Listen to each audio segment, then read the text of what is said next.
Hazen and West Campus. And we got another round going out for the Spanish So one. they were going to do specific trees of the zip code or just anybody in the community? So, on this, I would love to try. Well, but yeah, we just think that we got another one coming out, the English and Spanish that are coming out tomorrow. We've got like 2 other sets. 2 other things that we have to do, so. Hi, how you doing, sir? Everybody in the surrounding with their interaction. Hi, for me. A company called Did you think they should have flyers that have flyers going out? No, they're not. They know that. They do know that. They do know that. No. They no. The parents are going to the post office tomorrow.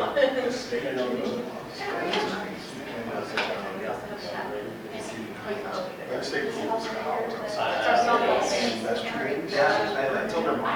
I saw it. I told her.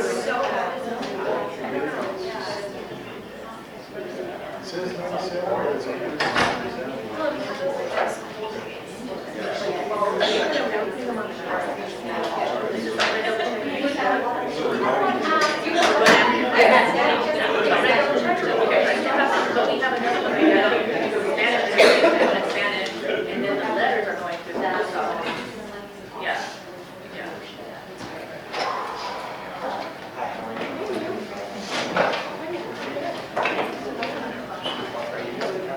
That's why I know.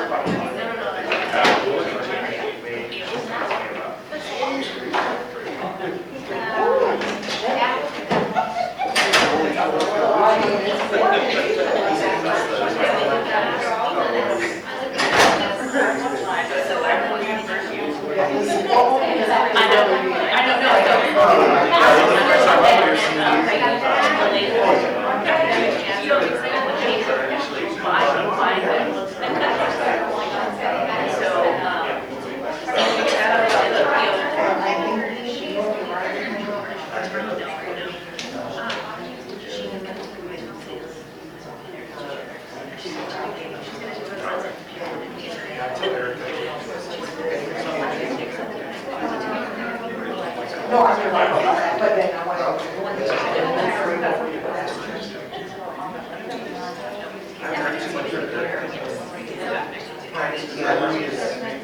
In school, and she's gonna be by herself. We have time. You know, so she's gonna have a lot of time. I said, you should be going to like, yes.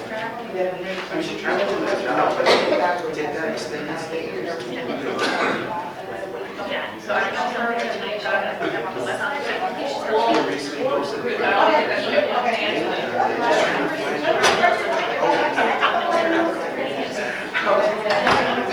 You like, the sites are.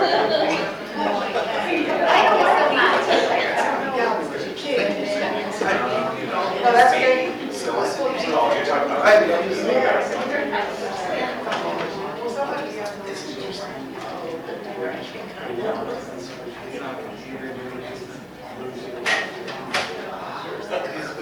Where's it?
Well, in the city, it was, yeah, we gotta go outside.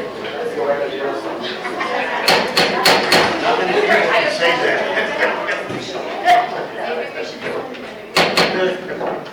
Okay, the special call meeting of the South San Antonio Independent School District Board of Trustees will come to order. Today is July 31st, 2019. And at this time, could we have roll call, please, Michelle? Mrs. Mandy Martinez. Present. Mr. Luis Ibarra Jr. Mr. Homer Flores. Here. Ms. Shirley Ibarra Peña. Mrs. Connie Prado. Present. Mr. Gilbert Rodriguez. Present. Mrs. Ella Flores. Present. Thank you. At this time, could we all stand for the Pledge of Allegiance, Texas pledge, prayer, and call to action? I pledge allegiance to the flag of the United States of America and to the republic for which it stands, one nation, under God, indivisible, with liberty and justice for all. Texas pledge. Honor the Texas flag. I pledge allegiance to thee, Texas, one state, under God, one indivisible. Please bow your head in prayer. As we gather together, we praise you, dear Lord, for this day and your purpose for it. Reset our agendas as we sit in your presence. For you assure us that where two or more gather in your name, you are here. Recalibrate our intentions and refocus our hearts. Your will for our lives does not always reflect our plans. Change them to reflect your will. In Jesus' name we pray, amen. Amen. Call to action. All students enjoy successful education experiences, empowering them to make decisions while enriching their lives in the future they create. Thank you. Okay, board members, the first item on the agenda is a closed session. The board will now go into closed session pursuant to the Texas Open Meetings Act, Texas Government Code 551.071, 551.072, 551.074, 551.076, 551.082, and 551.0821. Number one is consideration of trustee complaint against superintendent, and the time is 6:03.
Okay, the meeting of the Board of Trustees will reconvene into open session. The time is 7:21. Before we go into our normal business, I'd like to read the rules for the decorum for the public as well as for the board members.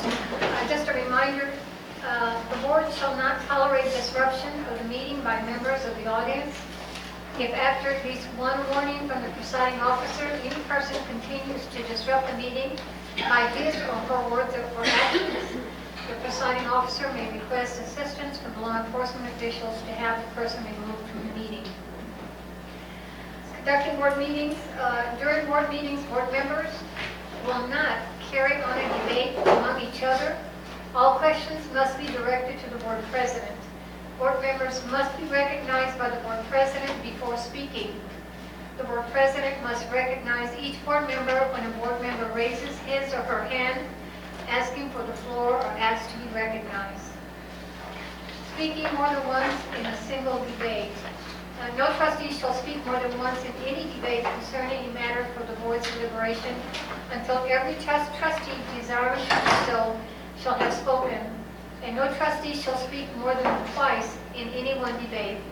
The board president must recognize all board members at once, such that all board members have an opportunity to address each issue under consideration before recognizing board members a second time on the same issue under consideration as per Robert's Rules of Order. The board's discussion of any agenda item shall not exceed 21 minutes, with each trustee allowed 5 minutes to comment. The board president, at his or her discretion, may extend the amount of time that each trustee is allowed to speak, but must ensure that each trustee is allowed an equal amount of time. Use of electronic devices prohibited. At no time during a board meeting, whether a regular or a special call meeting, and whether in open or closed session, shall a board member use his or her cell phone or engage in texting. The use of phones or texting demonstrates a lack of respect for the proceedings and may, under certain circumstances, even be a violation of the Open Meetings Act. Board members will refrain from private discussions during any board meeting, whether in open or closed session. In the event of an emergency, board members will excuse themselves from the meeting to address the emergency. There will also be no clapping in favor or against an item that's being discussed, and everyone attending the meeting must have a seat. Okay, with that being said, I think we're going to proceed now. The next item on the agenda is board workshop number 3, Dr. Flores. Yes. And for that, we're going to have Ms. Kaiser. So, one of the things we were asked for the questions is to hand this out. Which is one that we'll hand out. Thank you, sir.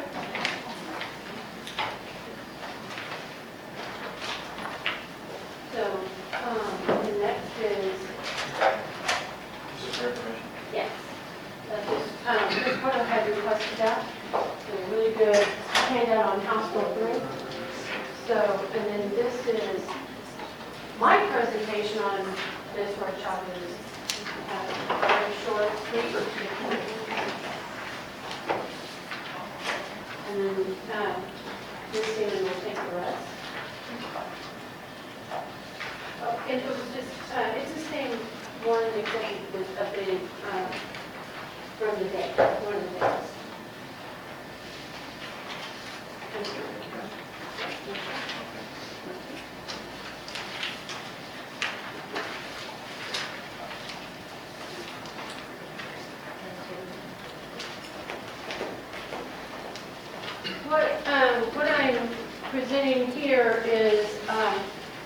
the dates that are important for setting the budget timelines. These are, if we are going to have a August 21st setting of the budget, then we need to have everything published to the paper and published on August the 9th, which we have to send that by this coming Monday to them so they can publish by the 9th. And then we also, at the same time that they publish it in the paper, we simultaneously have to post it on our website by function, what y'all will be adopting hopefully that night, the proposed anyway. And then, so that would be on the 14th, we're scheduled for a budget workshop number 4. And then right after the 4th workshop, that's hopefully going to have everything all together with y'all's salaries and everything. And we'll be able to bring everything back together so you'll see the new revenue. Spoke to Mr. Wisnowski today, and he should have me the updated template that just came out. There was a new template that just came out, so he'll have all of that fresh and ready to go hopefully by tomorrow. And if not, at least by Monday for sure. And then we will do the conduct a public meeting to discuss the budget and proposed tax rate. And then that will be on August the 21st. And then right after that, the board will adopt the budget and then adopt the tax rate. And as of right now, the latest certified property values that we just recently received were the 1,820,000, and that's a 5.8% increase. Let me, with respect to the calendar, that budget notice that goes in the newspaper requires that you propose a tax rate. So y'all need to have that discussion prior to that publication, because one of the date items are the INS and M&O tax rates in there. So y'all need to authorize what that is. So I'll speak to that on the next page. We could definitely have that as an action item desired in our next meeting, whatever the date will be before the 7th, hopefully. We've got 2 proposals here. Basically, our revenue tax rate is going to go from $1.04 down to 97 cents as per House Bill 3. The decision comes on the INS side. So INS this year, we have about $1 million coming out of fund balance to suppress our tax rate. We haven't kept it at 41 cents. If we wish to do that again, the second, the very middle page there, the very middle section, it shows you what that would do to your INS fund balance. So it would have a deficit of $1.5 million to keep a standard tax rate. So on the next model, we're showing you if you were trying to get into a revenue neutral scenario or sustainable scenario, what it would look like, having a 50-cent tax rate on the INS side.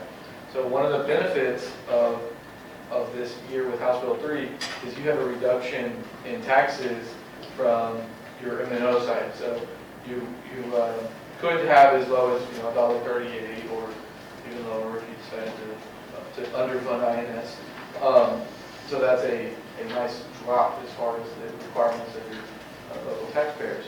But you could also, this is a decent time to possibly keep the tax rate the same and make that adjustment for sustainability into the INS. So if you didn't want to do the full 50 cents, we could make a proposal 48 cents, and there would be a no tax increase across the district in the sense of what you paid last year when you combine M&O and INS. And that would provide you a much more sustainable solution instead of funding such a large portion of your revenue or of your debt service out of fund balance from INS. So we show you there what our fund balance is. It would be $3.3 million at the start of, or we're estimating that to be the start of our fund balance coming into 1920. At the end of 1920, we would have to utilize some of that fund balance if we didn't raise taxes on the INS side, and so our fund balance would go down to 1.7 million. And on the other model, it shows you that we have a small deficit budget about $90,000 having a 50-cent tax rate, much more sustainable, obviously, and then we would have an ending fund balance of 3.2 million. There's benefit to using your fund balance. Again, you can suppress your tax rate. Those are good for voters. But this is also a good transition year because the taxes reduced on the M&O side naturally. So it could be a good sell or political thing. But that's definitely up to you all. That's a decision. Is there any questions about the tax rate and kind of how that's collected? One of the elements, and I think Bill Casey spoke to us about it as an entire group last time, was the EDA and the IFA aspect. The funding share from the state kind of went down a little bit as far as from prior law into current law. So there will be a larger burden on the local taxpayers regardless, just based off of EDA itself. So that's just an element that we have to consider as a natural change from household rate. Board members, are there any questions for Mr. Schulman on this item? I just have one question, Madam President. if I may. Yes, Mr. At this point, Dr. Flores, based on this presentation, are you ready to give a recommendation on one of these? Ideally, we would want to take advantage of the tax compression opportunity to where we're not putting additional burden on our taxpayers. And we can offset that, whatever it is that you would be compressing, you shift over to the INS like Mr. Truman explained, would be an ideal opportunity to do so. So that third option is probably the best one for us. Or kind of a blend of that third option, maybe not necessarily going all the way to that 50 cents, but possibly consider going to 48. So that you still keep $1.45 as your tax value, or as your tax burden on your taxpayer across the district, while still having some of your demand come out of your fund balance, while allowing you the sustainability aspect of not depleting your fund balance over possibly 2 years. So you're saying you're recommending Ms. this Ms. one? Flores, I'm sorry. excuse me, you're going to ask to be recognized. Are you done, Mr. Yes, ma'am, I Wilkins? am. Yes. Thank you. I'm sorry. Okay, Ms. Flores. Dr. Flores, you're saying that it's the third Well, column it's that a you're... third concept, but the Yeah. thing that we can shift is exactly just how much you want to adjust the INS. It could be anywhere from 48 to 50. Right. or below. Because we're at 41 and 18, 19. We go up to the 0.50 on the INS. Again, it's the decision that we want to make and that the board wants to take in that regard. The goal of showing you this was to kind of show you the two spectrums of your options, basically, or what we feel are the two spectrums of your options, and then your decision is somewhere in between that. Kind of the idea, so that you can see what the. So if you don't want to go over 50 cents in INS. Right. I wouldn't think politically. I don't know, Kevin, can you explain the 50-cent aspect as far as the? There is a provision in Chapter 45 in the Texas Education Code that says essentially as follows. When you apply when you issue new debt, you have to get that debt issuance approved by the Texas Attorney General's office. The Texas Attorney General's office cannot approve a debt of a new issue in the circumstance where that new issue would cause your debt service at the point of issuances to project to be in excess of 50 cents. That is, once they're issued, they can go over 50 cents. It doesn't make it illegal. It's not a true cap. It's a cap on the issuance. What that means is that once you have done that, you're kind of, unless we make some other adjustments, that's it for a bond issue for any year in which you have levied a 50-cent tax. That means it's a permanent. You can go back and adjust it and do some things in other years. But in addition, let me the debt service is to pay principal and interest accruing in the upcoming year on debt, INS debt, on the tax bonds issued by the district. If you look at There is a item on both of these, although one of them's got to be wrong. 6,500, the debt service should be the same in columns.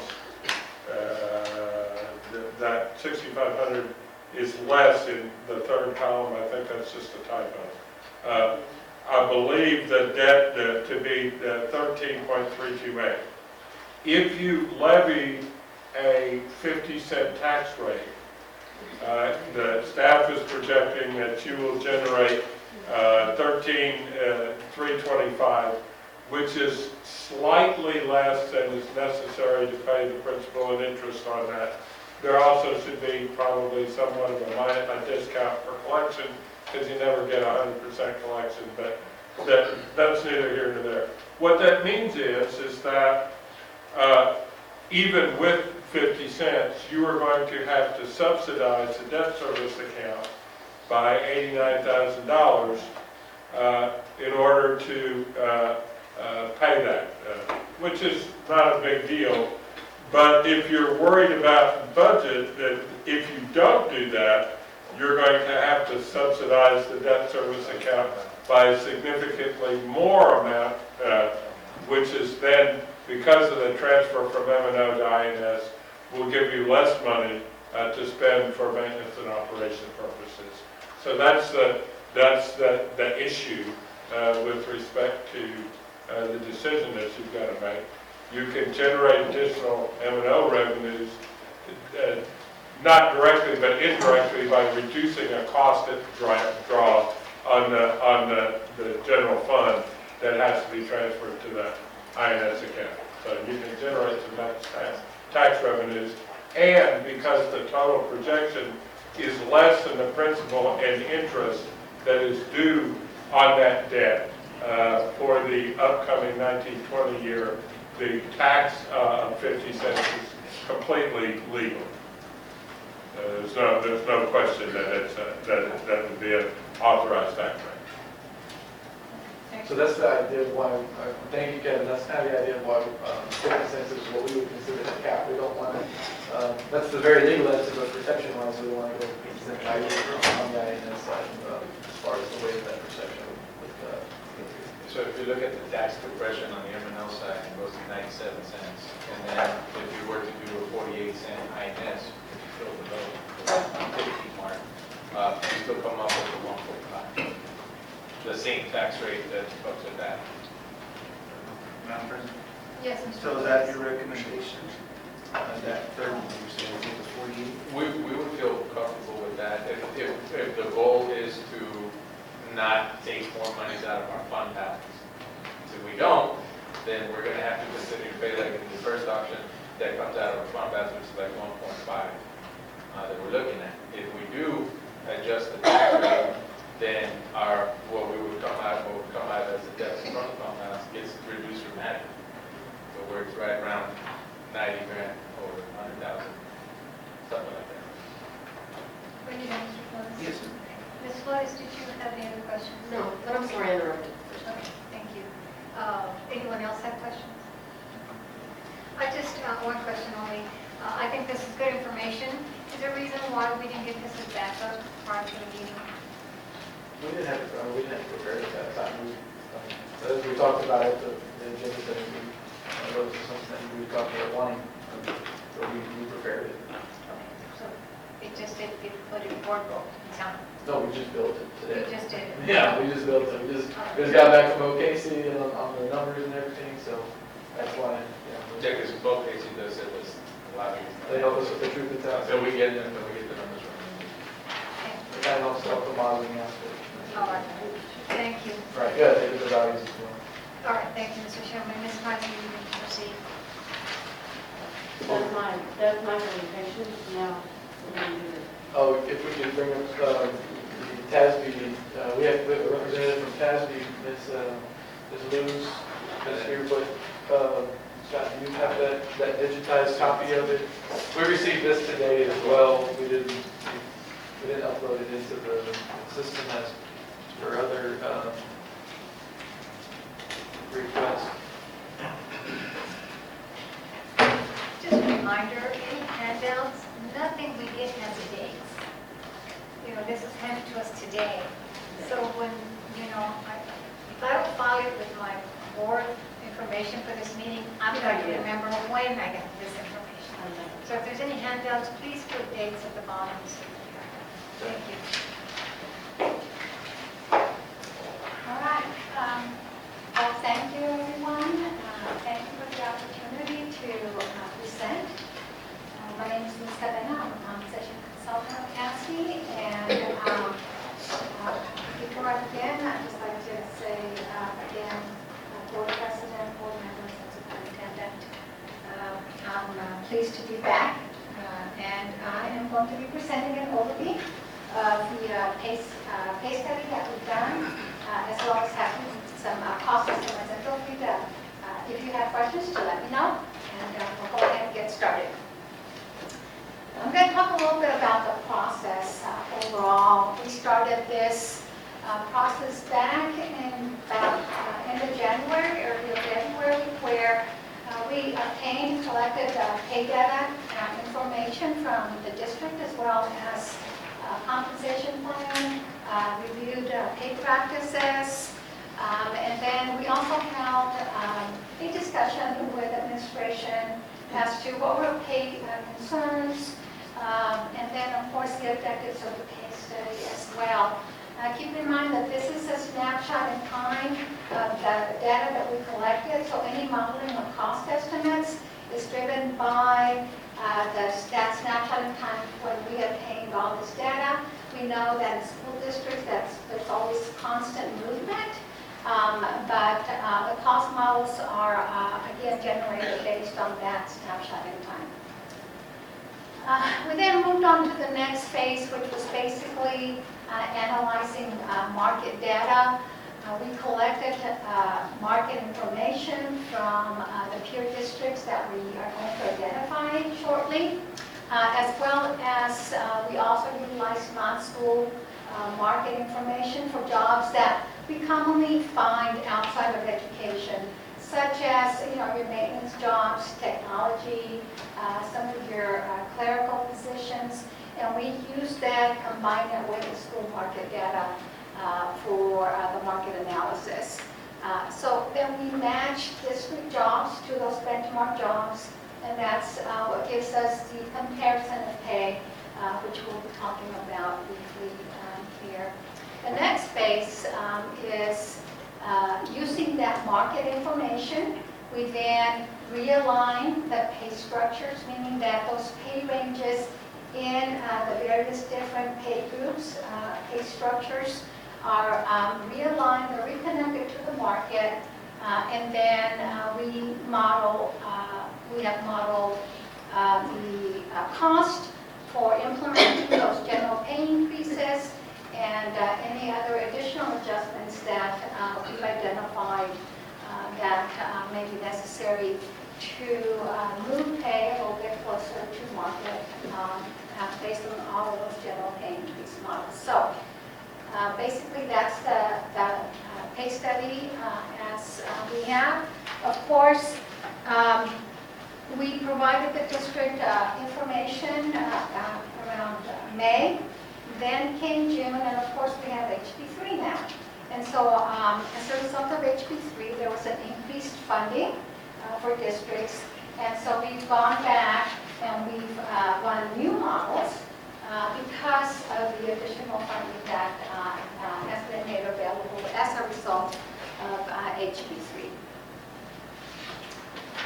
Before we move into the market comparison, I want to talk briefly about pay system objectives.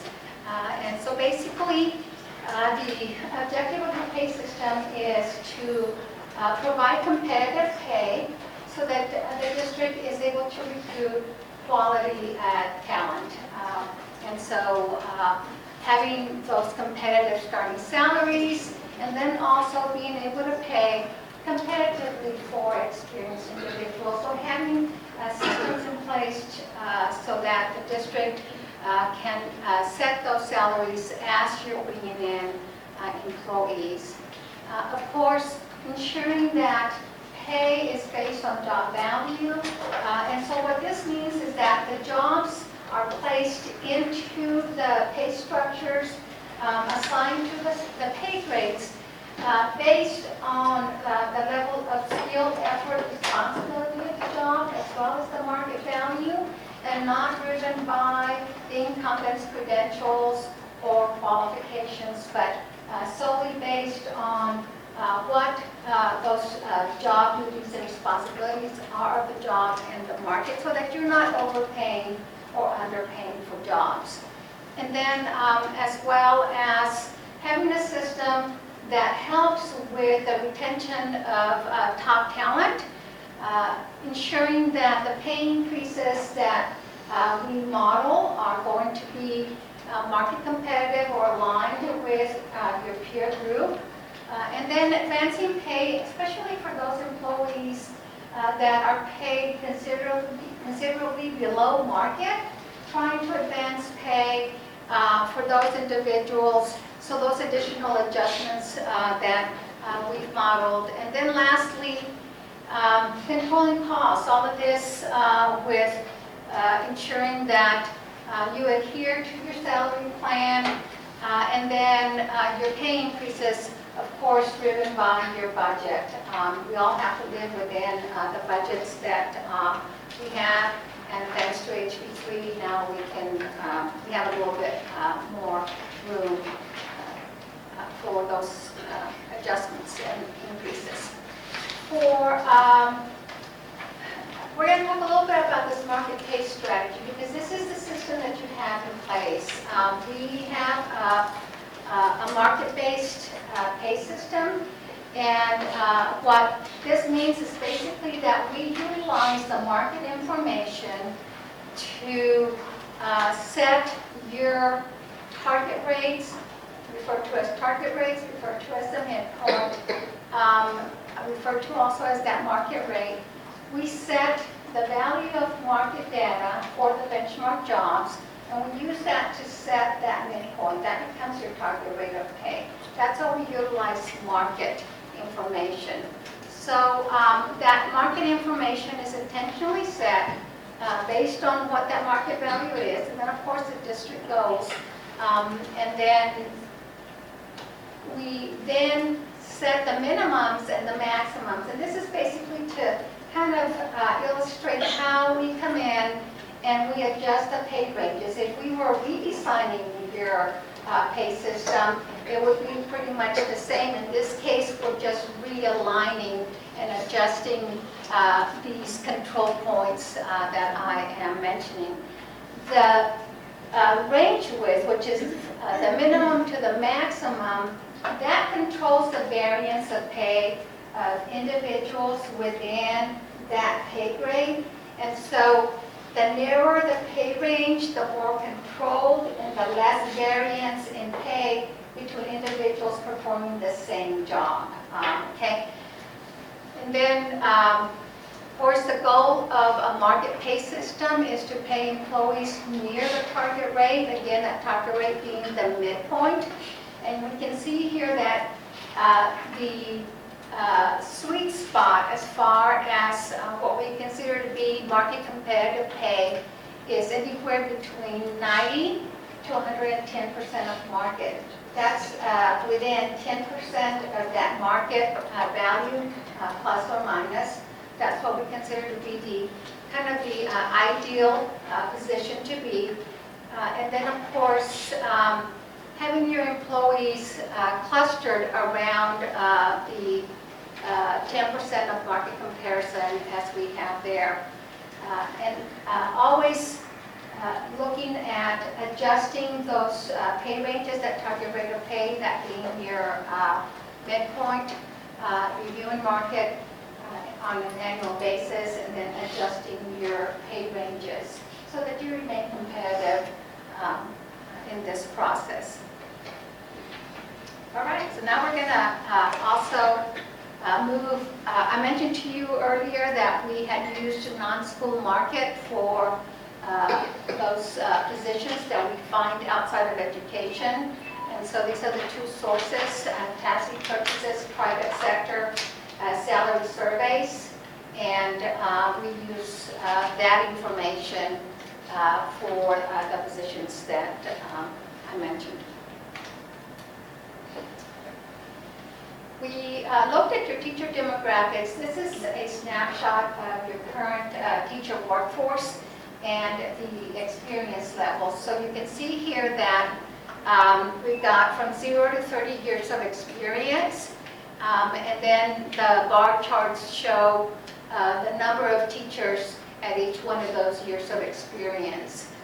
What that 50th percentile illustrates is basically that half of your teachers have 10 years of experience or less. So it just kind of takes a look to see how your teacher workforce experience is distributed. And then when we take a look at the total teaching experience for your teachers, the average there is 11 years of experience, and that aligns with the statewide average teaching experience of 11 years. So that looks good. Now we're going to talk about market comparison, and this is for your teacher pay. We compare your teacher schedule at each of the 5 benchmark years. And so this is your teacher schedule compared to the median value of those peer districts and how they pay their teacher schedules at each of those 5-year intervals. And so what this is illustrating here is your district teacher pay is that kind of a brown-orange line, and it's sitting above the market median values of those peer districts. So you are about 1 to 2% above the market median at each one of those 5 benchmark years. I recall, I've been working with the district for several years, and there was a time when teacher pay was actually below market levels in the middle of the line there, and so the district has really done really well, administration and the board, over the years to improve that position. And you can see here that teacher pay is sitting above the market median. And so how this translates as far as percentage and dollar amount, we can see here, as I mentioned, you are from 1 to 2% above the market median. You can see there at each one of those 5 benchmark years. Your 5-year, you're 2% above, and your 15-year, you're 2% above. And then it ranges from $500 to, at 15 years, you're $857 above the market median. And then for your average teacher salary, you're at 99% of market. And keep in mind that the average salary is driven by the experience level of your teachers, and we saw that the experience level of your teachers there. So again, it's looking good. I know this is really hard to see, but this basically is the detailed information to the graph and then the table that we just saw. It lists the 11 peer districts and the teacher pay at each one of those 5-year benchmarks, 0, 5, 10, 15, and 20. And it's sorted by the highest paying district at the 0 year, that being Northside ISD at 53,000. So the highest paying district, 53,400. And then, of course, sorted from high to low, with Somerset ISD being the lowest paying district of that group. That line basically shows where you fall as far as your starting pay. So you fall right below San Antonio ISD with your starting salary. And then you can see that the median is $51,750, and that median is right where Edgewood ISD currently sits. So this is looking at current market position. There is going to be a lot of movement, we know, as a result of HB3. thanks to HB3, we have a whole lot more money, but, each district has a different amount, and we won't know the outcomes or the results of all of the various pay increases that are being considered by districts and what's adopted until next year after we complete the results of our survey again and find out, what type of pay increases districts ended up approving and providing.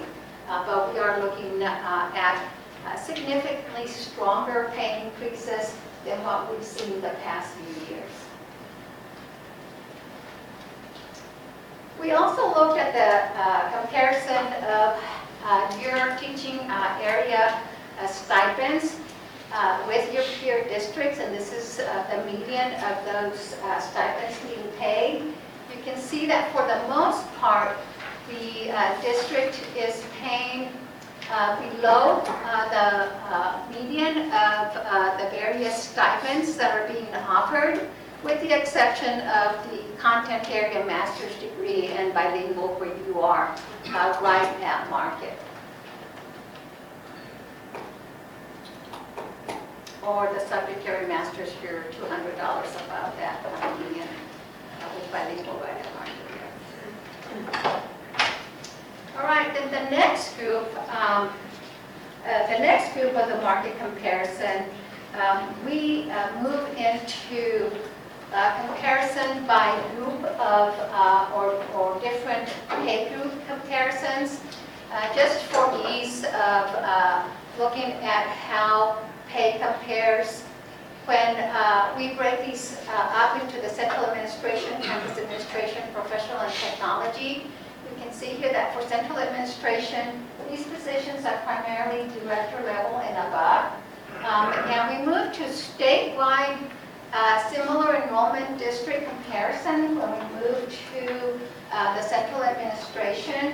And part of that being because we want to do a more comparison with other districts of similar size. And then you can see here that for those 19 positions that we were able to match, the pay on average is at 95% of market for those 19 positions. We could have some jobs paid more above market and below market than the 95%, but on average for those 19, they are at 95% of market. And then we also look to see how do the midpoints of the positions, those 19 benchmark jobs, how do those midpoints compare to the market, which tells us how much your pay structures would need to be adjusted to maintain that market position that you need to. And we can see here that your midpoints on average for that group are about 1% above market. And we know that the market is moving, right? So even though it's saying it's 1%, we know 1% above, we know that we're going to have to adjust the pay ranges because districts are providing pay increases and they're also adjusting their pay ranges as well. Campus administration, this is your principals, assistant principals, your counselors. On average, the pay for 9 of these jobs, we are looking at 96% of market comparison, with those midpoints being 1% above. And then the professional, these positions are your speech language pathologist, your social worker, your accountant, those type of positions. The professional support, 1% above overall pay, and then 2% above midpoint. There were 16 of those jobs. And then technology. This is the group that was the least competitive to market on average. And so they are at 86% of market, with those midpoints being at 97% of market. There was 7 positions there. Then we also looked at the market comparison for your clerical paraprofessional group. The clerical group, we have 20 positions that we were able to match. This group includes a lot of non-school market as well as that technology comparison that we just looked at. We had a lot of non-school markets that we included and combined. So pay for your clerical at 97% of market.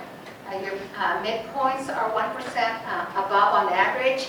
And then for your hourly employees, we look to see how you compare as far as the entry rate, because the starting rate of pay is very critical for hourly employees. That's what they look at to see when considering whether accepting a job or moving into another position. It's how much that starting rate of pay is going to be. And so overall, you are at 97% of market for that group. The instructional support, these are your aides. Overall, 99% of market for that group. Your pay midpoints are competitive at 3% above, with your minimums at 1% above for that group. There's 5 jobs within that group that we reviewed. And the instructional support includes your deaf and interpreter category of positions as well. Then the auxiliary contains your police group within this group. We didn't separate out the police group for market comparison. Overall pay is at 94% of market. The midpoints are at 96%, and then the minimums are at 96%. So of this group, auxiliary is slightly less favorable in comparison to the market than the other groups here. We have 35 jobs, so we're able to match the market. All right, I mentioned HB3 funding. It's the funding information is still fluid. The numbers are still being, I think, with the new templates that was mentioned, TA providing the new templates out there and stuff. The numbers that districts are using are still being, I think, adjusted. And so what we have here is basically the number that was put out by the Legislative Budget Board. And so these were numbers that were provided for districts. And of course districts then have their responsibility to ensure that they work within those their numbers, and then with the assistance of Morgan Casey or other individuals that provide that support. But what we have here from the Legislative Budget Board is that the increased revenue that the district is scheduled to receive based on this is the $7.9 million. Now HB3 required that 30% of this new funding go towards pay increases. Okay, and so of that 30%, 75% is to be applied towards teachers, librarians, nurses, and counselors. All right? And so that's the threshold. It can be less than 75%. That must go towards that group. Then there's the additional 25% that may be used towards the other non-administrator groups, or it can be used for your teachers, right? So some districts that we have worked with have actually ended up spending more than 30% of that increased funding that has gone towards pay increases.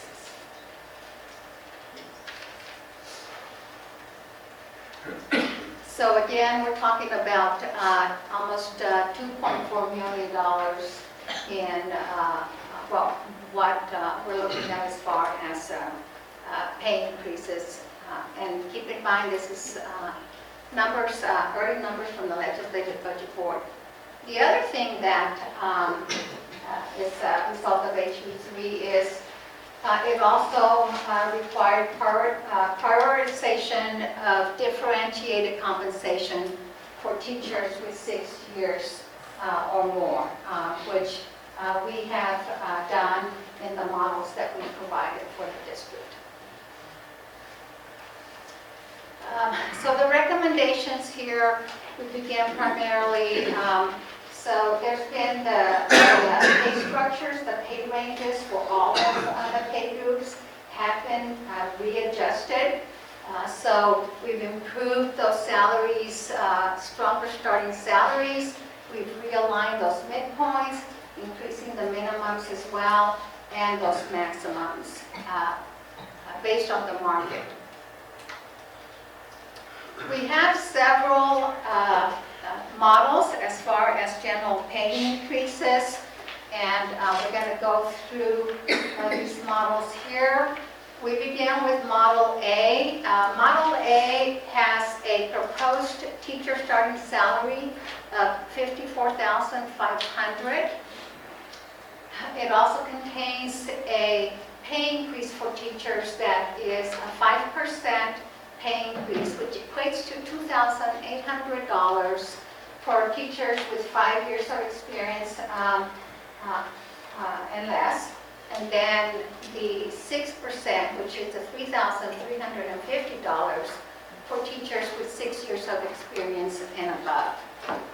Then there's a 3% for the administrative professional group, and then a 6% for the other job groups. Now, what happens when the pay increase for administrative professional employees is considerably less than for teachers is that we end up with increased pay compression as teachers move into, let's say, counselor positions or assistant principal positions. If their increases are much larger, then their pay eventually is higher. And as they transition into those other jobs, with the pay increase being lower, then it's possible that their pay could be lower if other individuals in those positions are paid less. You wouldn't necessarily put or place a teacher that has not been in that job higher than others that have been performing that job, such as a counselor, such as an assistant principal. So that's the pay compression that we talk about when those adjustments in salary are much lower for administrators than they are for teachers. Model B is the same pay increase for teachers. It's still the same starting salary of $54,500. The difference with this schedule, with this model here, is that the pay increase for administrators is at 4%, and then the pay increase for the other pay groups is at 5.5%.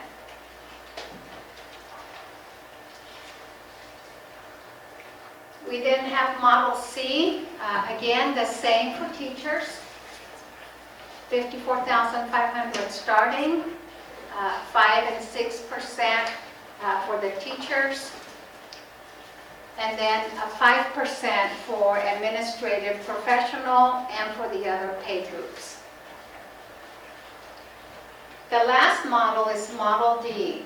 And this one is a 7 and a 7.5% for teachers with the starting salary of $55,750. Now, because of the strong general pay increase, that enables the district to really position itself very competitive with the starting salary for teachers with that model there. The administrative professional pay increases are basically set at 7% for the lower level positions, and then 3% off of the midpoint for positions, higher level administrative positions. And so they would get the 3%, and then the professionals on that administrative professional schedule end up getting the larger percentage, which is that 7%. And then the non-exempt are, on this model, are at 7.5%. Now keep in mind that when, in each one of these models, as we've done the calculation for the pay increase, for teachers, the calculation is based on the percentage of the market median salary in your teacher peer group. There is no, there's really not a midpoint for your teacher schedule or range. So we always tie the pay increase calculation for teachers back to the average teacher salary to keep you connected within your peer group to your teacher pay. For the other pay groups, this is your administrative professional, your clerical, your police, your auxiliary technology. We calculate the general pay increase as a percentage of that pay grade midpoint. And the reason that we apply the pay range midpoint increase is that it helps move the pay for those that are in the lower part of that pay range a little bit faster, because going back to that market pay strategy, the intent is to have pay clustered around the midpoint or that target rate of pay, as well as advancing pay of those individuals in the lower part of the range a little bit faster. Okay, everybody gets the same amount of a pay increase in the same pay grade, because the percentage is off of the midpoint. So anybody that's in pay grade 1 gets the same amount. You know, those in pay grade 2 get the same amount, because whether it's a 3%, whether it's a 5%, it's off of that midpoint. But it helps move those that are at the bottom of the range a little bit faster, because you're doing the pay increase off of the midpoint, which is higher than where their pay is. And that's why we use the midpoint and recommend the midpoint pay increases. Then we have some additional adjustments. As we're adjusting your pay ranges, sometimes the general pay increase that is being provided or modeled is not enough to get an individual's pay into the new range minimum. So we make adjustments. There are additional adjustments to get pay into those minimums. And of course, the higher the general pay increase amount, the less your adjustments are going to be to get individuals to the minimums. The targeted adjustments here that we're talking about, so that those individuals whose in positions whose pay is more than 10% below market. So if their pay is below 90% of market, then we also model additional adjustments, which are an additional 1.5% of midpoint, so that the pay begins to move a little bit closer to the market. And then we also model the teacher pay equity adjustments. And these are mostly for your positions that are aligned to teachers, such as your counselors, your assistant principals, your principals. Based on the proposed teacher pay increases, we look to see if they're only getting X amount of a pay increase.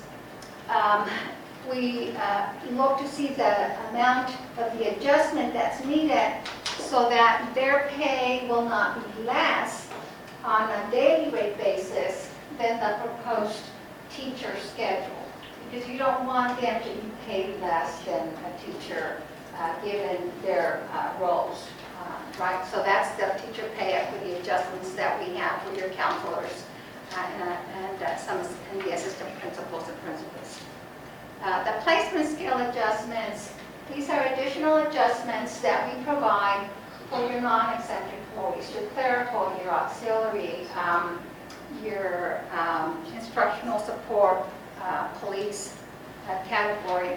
And so what we do is we take the minimum and the midpoint and we divide it up into increments, in this case over 20 years, so that then we can move the pay of individuals through the range based on their experience. And in that way, as we adjust the pay ranges, we don't compress pay of somebody that's brand new coming in with somebody that may have 3 years or 5 years of experience.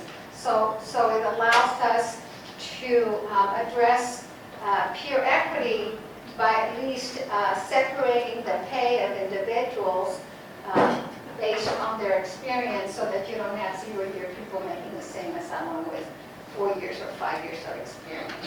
And so those are the adjustments that we've modeled for your hourly employees.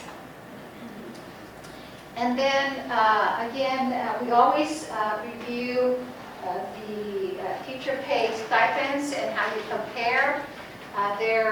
We have here the secondary math and science stipend recommendation.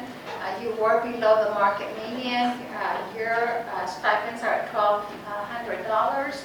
The market median is at $2,000, so there is a recommendation to increase the stipend to $2,000. And then for your special education, the self-contained, we have seen that districts are increasing that self-contained, which is your autistic, behavioral units. Those are the harder, the most challenging units and assignments for special ed. And so increasing that one from $1,500 to $2,000. Any increases in your teaching area stipends, the cost for that can also be applied to meeting that 30% requirement under HB3 for pay increases. So now moving on to the costs.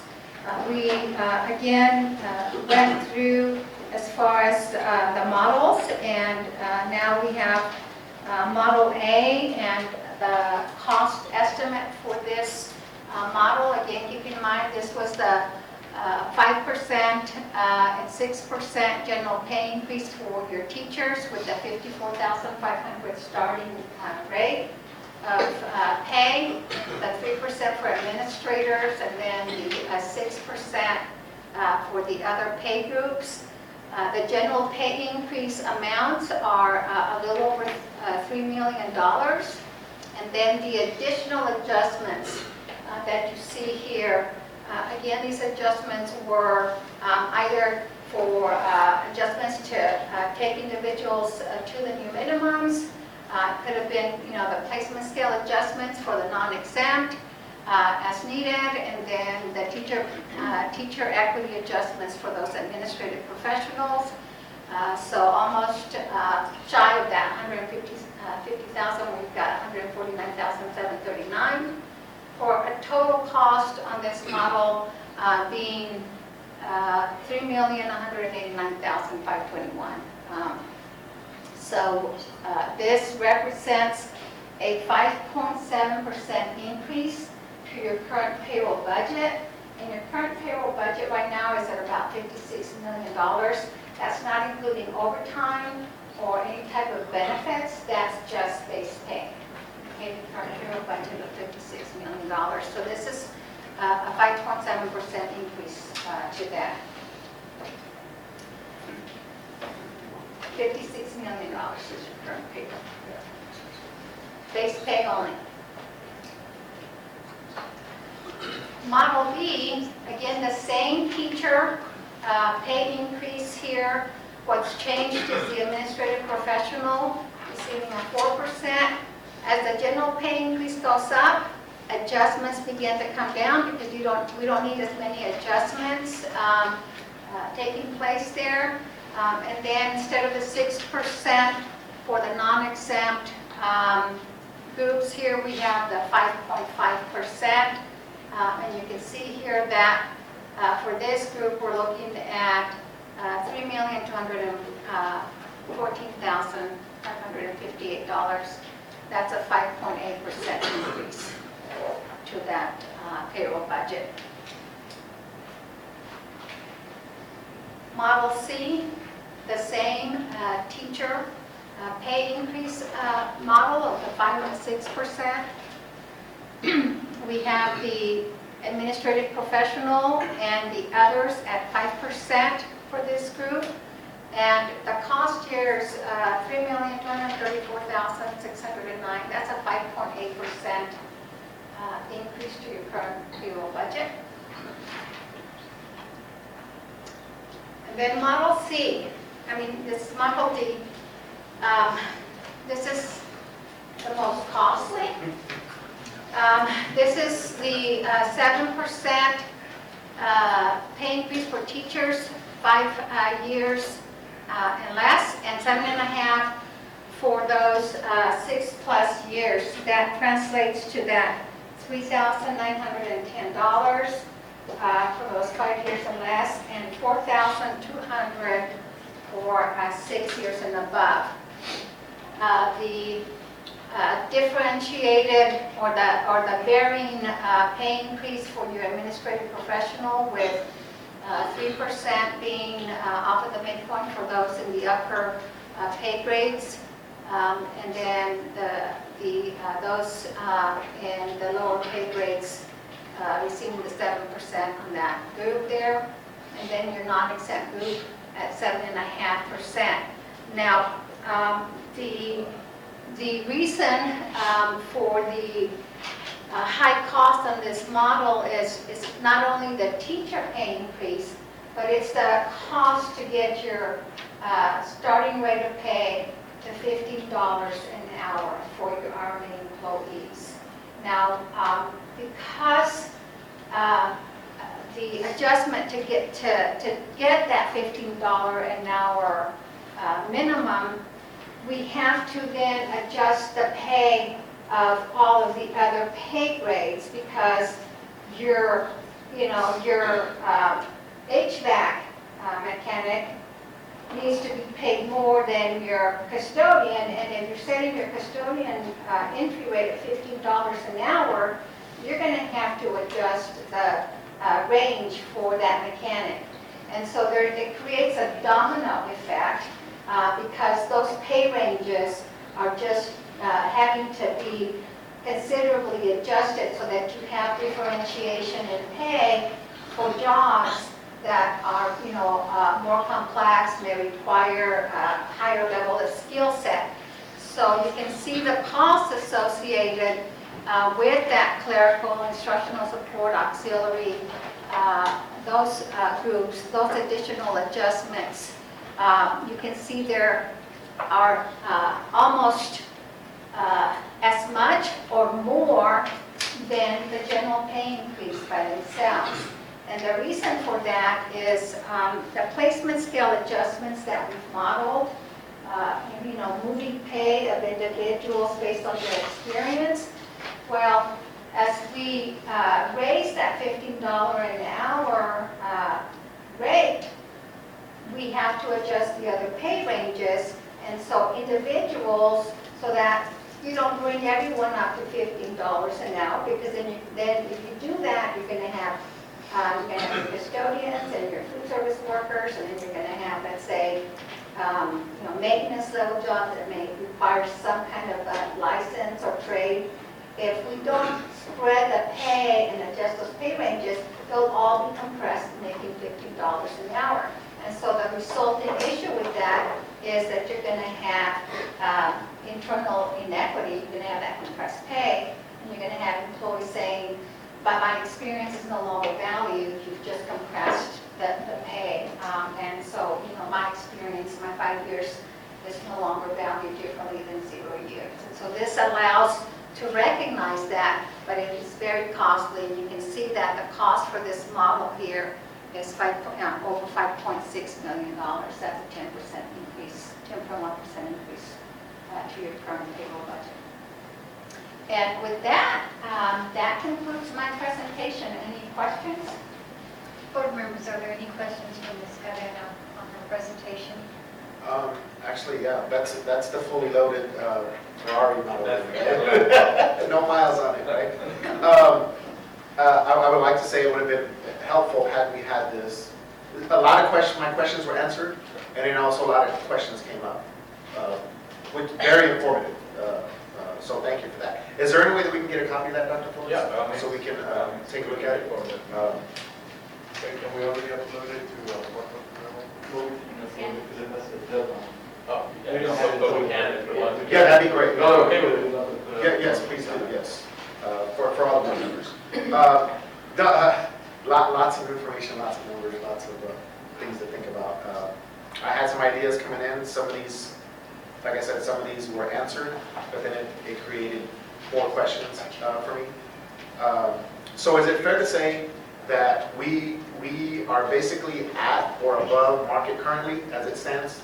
Minus the auxiliary, I mean the auxiliary we were, we need to do something about that. Technology and auxiliary. Technology and auxiliary. For the most part, you are either near market or slightly above on the average. Yes, ma'am. There are some jobs that you may be more below market, right? And we consider to be within market, anywhere within that 10% variance, right? 90 to 110% of market. But that's kind of on all of your other pay groups. Teachers, we want to be as close to market as we possibly can, because we're doing the comparison a little bit differently. We're looking at the schedule in itself, whereas for the other group, we're looking at actual pay. Yes, I'll probably review this like 10 more times and then I'll get more questions, but thank you. That's all the questions I have, Madam President. And I'm sorry I should have been letting you first. Thank you, Mr. Rodriguez. Ms. Flores? I guess my question is with the legislative mandatedness, which is good. I mean, you know, our teachers and all our employees need a compensation. But the sustainability piece of that, I think, is for most districts playing it, taking it conservative, kind of the middle, 5, 6, 7, because you just don't know 2 years from now, are we going to continue getting that amount of money after 2021 from the state? Right now it's for what, 2 years, my understanding? So if we go, you know, to 7 or, you know, up to the 10%, I mean, the Cadillac one, I mean, everyone deserves that because everyone works very hard, but how do you sustain it after 2 years? You know, it's... I know that that's been a question that's been asked by all of us. Everybody's like, hey, is this real? Like, we're going to consider this. They didn't put a sunset on it to say that this is only for 2 years. They're saying House Bill 3 is the, you know, revolutionizing of public funding for education. And so we don't see us going back to the old system after 2 years, but there's still, I mean, all of us were still very tentative in general. So what we did is we looked a lot at around what the market was being for a lot of the districts that had July 1st budgets. They already approved their increases, and so we took a lot of that data to fall somewhere in between. Just to play, because the way we see it is, if everybody's doing the same thing, and if this happens at the state level, then everybody's going to be in the same boat. It won't just be South San that will be having to struggle if that's going to be the case. Realistically, we don't see state legislature completely going back on House Bill 3 after they worked so hard to put it in play. They still have questions to answer, long-term revenue streams, all the other pieces, but we don't necessarily see it completely falling apart here. And if it does, it's going to impact everybody in the state, not just South San. And I guess the good part is that we're, for the exception of 2 groups, we're already at a little above that market value, so we want to keep it there. Yeah, that's the other piece. You have to take competitive. Exactly. Okay, thank you. And just, I mean, another piece, just as a reminder, you know, the HB3 is the 30% of the increased revenue is the threshold, right? I mean, that must be spent. Districts can spend more. The question is sustainability. Yes. And as the superintendent mentioned, there was no sunset as far as continuing funding, but they changed the whole way funding is done, has completely changed, and that was the basic allotment. And so, you know, so the question is the continued funding, is it there? But because it's been completely changed, you know, we feel that this will continue. But again, we never know. We never know. we didn't know, I'm sorry. Thank Take you. it down this way. Go ahead, Mr. Ray. No, and I'm in agreement with the superintendent and what she just said. We didn't know leading up to the, you know, the end of the legislature, and now we don't know if, you know, and I'm totally agreement with Ms. Flores, and that's been my entire thought process this entire time is, yes, it's great and that's all, it's long overdue, but then how do we sustain that going forward? Because like Dr. Flores has said before, once we give it, there's no going back. We can't say, oh guys, you know, legislation changed. No, we gotta take it back. And now So something to note is that the second year of the biennium, we're not required to do the 30%. That was set only for the initial year. Right. So for the second year, you technically don't have to give raises, but you have to look at what your budget's looking like and what the revenues are looking like to the beginning and a determination for the second year. But it's not like we have to allocate the same big Right. numbers again. Right. And that brings me to my last question. I'm glad you brought that up, Dr. Flores. So I was looking at the total amount. So the difference based on the estimates that we were given. So we're expecting 7.9 million. 30% of that is 2.3 million. And then so 1.79 going out. But I see, like she pointed out, we're a little over. How are we bridging that? Is that coming out of the general fund? And Yeah, the new revenues that you receive from the state. So, go ahead. No, and I just want to reiterate from the last workshop when Casey was here, is just that we communicate, this is our best good faith effort on estimating revenues and where those revenue streams are coming from. And then, you know, if there's a mistake or we get more money, then we'll adjust, like you said. And the state's very conscious of that. They just want to see that we're making that good faith attempt to Right. meet that 30% allotment. Right. And I think Kevin, I think a lot of people using the LBB estimates is their good faith estimate for right now. So I think a lot of people are using the LBB, the Legislative Budget Board's estimates, as their good faith estimate for this first year.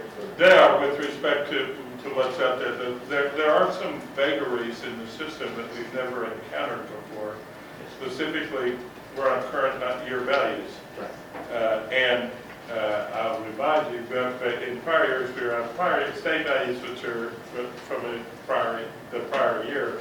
Current year values means is that we're going to make estimates, we're going to do calculations based on what we think our tax base is, but I will guarantee you that that's not going to be our tax base at the end of it, because all of the value appeals are not done, and they won't be done on the day we set our tax rate. So there will be changes, multiple changes in this. So what we have to do is be a little more conservative than we used to be, because there are more unknowns built into the system. It's not a function of the staff or anything else. There are clearly just some new variables that they put in the system that we can do the best we can to account for them. People will kind of get used to it over time, but this is a major change in the way that we're doing things. The salary stuff is pretty clear, okay? That we can run the model, that they're not identical. There's 3 or 4 people putting out models. They're not identical. Shows you how complicated this is. They're pretty close to each other. So we have some confidence with respect to what the 30% is that we need to spend. We're going to spend a bit over, so that's not going to be a problem. I will remind you, and I think I've said this before, there will be no money next year. All right, this is a 2-year deal. There will be no increase in the basic allotment next year. So if you're going to put money, and TEA, they took it out of the statute, but TEA put it back, which is the salaries that you buy in this are there. That's a fixed obligation that continues from year to year. You cannot walk it back. I don't know whether they have the authority to do that. They took it out of the law, but the commissioner's given so many powers in that's what they declared, and I don't think most people are going to challenge that. So you got it. If you spend it all this year, there's nothing in the kitty for next year, and there's not help coming over the hill. There may be some in the year after that, after the legislative session. There'll be an opportunity for a very modest increase 2.5% in your revenues from the local tax base, but that's it. So there's not a whole lot of help, so don't, you spend it all, there's nothing left for next year, so you need to be cautious about that. Anyone else have any questions? Mr. Ibarra? So based off of what Kevin just said, you refer to spending it all this year as a 30%? Well, remember the first number was on the first slide. We picked up $7.4 million, okay? We have to spend 30% of that, which is 2.4, okay? So that if you think about it in terms of versus last year, the bill pays for the raises, okay? But it doesn't pay for next year, and there's no new money. It doesn't pay for next year's raises. It's not going to be an obligation to raise them, but what everybody around here knows, there's an expectation with respect to annual raises and things of that nature. So if you're going to do that, then you need to be cautious about what you do. If you're going to make the decision, we're going to put it all out there, and there's not going to be raises next year, so be it. Or you can also do like can 1% or adjust something. Yeah, you can adjust the raises that like we were doing in the past. No, but what I'm saying is there's no new money to put in next year. It is the balance of that 7 point whatever that's out there. And you spent 3 of it, so there's now less left. You still keep that same revenue. You're going to keep that same $8 million. You're not losing that in your 2021. That's correct. So you have, there will be some money, but if you spent all 8, there wouldn't be, literally, there wouldn't be any. Right, there's no new $8 million. It's not this year's $8 million. And No, you get the $8 million You again. just get the. You just don't get more than the 8 million. And then next year's 8 million doesn't have a 30%. Hold on, please. Okay. Mr. Hamel, are you done? I agree with that. You get the 8 million again, but you don't get more than that. Okay. Mr. Shulman, you had something to say? No, man, that was it. That was the Dr. entire. Flores, you had right there. something to say. I think you should have said the 30%. Well, there's no commitment for 30% in the second year. Okay, all right, good. So for clarification, If I may, Ms. Cadena, poor thing, she's standing there waiting. So if you're done with the presentation, Ms. Cadena, you're welcome to have a seat. Thank you. And if there's any questions, I'm sure we can ask. Thank you. Thank you. Mr. Ibarra. Thank you very much, Mindy. thank you for your presence. Yes, you are. We do get the 8 million next year, but we don't have a 30% requirement after next year. On the second year, so that we could implement raises that year, it could just be of a lesser percentage than what we're going to give out this year. The way we always do every year, we try to factor in an employee raise. So I think we could still figure out a way to compensate employees. It just wouldn't be out of state money again the second year. Or out of that Senate bill money, sorry, that second year. It would just re out of our revenues. If I may, Yes. ma'am, so if you commit 3.1 this year out of your 8, next year that becomes a recurrent cost out of the West 8. Right. So you really have the 5 left, 4, whatever left. And out of that, do you want to make another commitment to revenues? And typically, whatever you get in revenues on a yearly basis, you always figure out, well, how much are we going to give in raises this year? Sometimes there's no raise, sometimes it's 1% or 2%. That's typically what we end up seeing.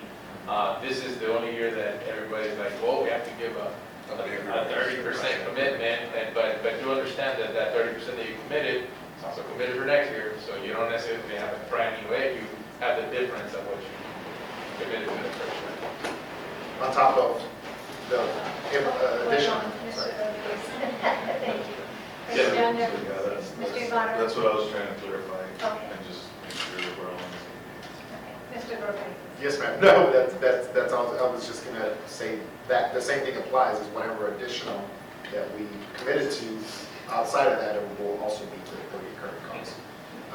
But what I don't want to get into, and I think I mentioned this last budget workshop, is where we're adopting a deficit budget.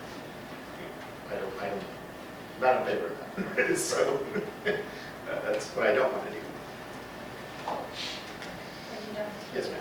Anyone else have questions on the models that are presented here? Anybody? No? My turn. Dr. Flores, the models that Ms. Cadena presented, those are the same models that we have in our back. Except D, he's the one that was the reason. I don't think you even put D. Yeah, no, that's It because just that has was something ABC. that has been, yeah, we brought in that. But everything is here, which Yes, is just presented. Okay. And I do want to, and Mr. Ibarra is correct, this year we were getting $7,974,345. Next year we're getting $8,908,066. So actually it's an increase of $1 million. And this is from the TEA website. Right. It's available for anybody to see. So that tells us, although it's a recurring cost, Right. so we still have to be conservative on what we give. We would like to give everybody a large amount. We want to be competitive. And I did ask Mr. Shulman, did a good job. I submitted questions, and just as I think others did. And I asked him if he had a handle on what the other districts were giving as raises. And he did share and it's on board books. I don't know if y'all have seen my answers, but he did share some of the raises, and it looks like Northside maybe was 4%, and I think even Hardingdale, if I'm not mistaken, is that right, Mr. Sherman? Hardingdale Those was 4%. 4 to 6, yes, ma'am. Yeah, so they're the ones we have to beat or be competitive with to attract good teachers and retain the staff that we have now. So that gives us kind of an idea of what we want to look at. Dr. Flores, you did answer my questions, and I thank you. And I wanted to go over one of the questions because I had a follow-up question, and that was on HB3, on the school funding mechanism from the state. You mentioned in your response that, because I asked you in House Bill 3, there is not a requirement to provide a compensation increase any other year that the basic allotment is not increased. But it looks like next year's basic allotment is going to increase to $1 million from 7.9 to 8. So does that change things? or- No, there's still no requirement on the Okay, same. there's still no requirement. Okay, I just wanted to make sure. And then you also said, we do not project the ability to match the HB3 compensation increase for 2021 without some other form of offsetting revenue. In other words, Can you explain to me yeah, so what if is you the wanted to do offsetting something revenue? like that, we would have to get funding from somewhere else in order to do another 30% commitment of what your revenues are. Okay, so what do you consider, I mean, what is something else? Oh, man, I couldn't tell you, that's a broad question. I mean, it just depends on what you create revenue. I wouldn't recommend, let me put it that way, there's no way that you're gonna be able to create that or generate that kind of revenue on a consistent basis.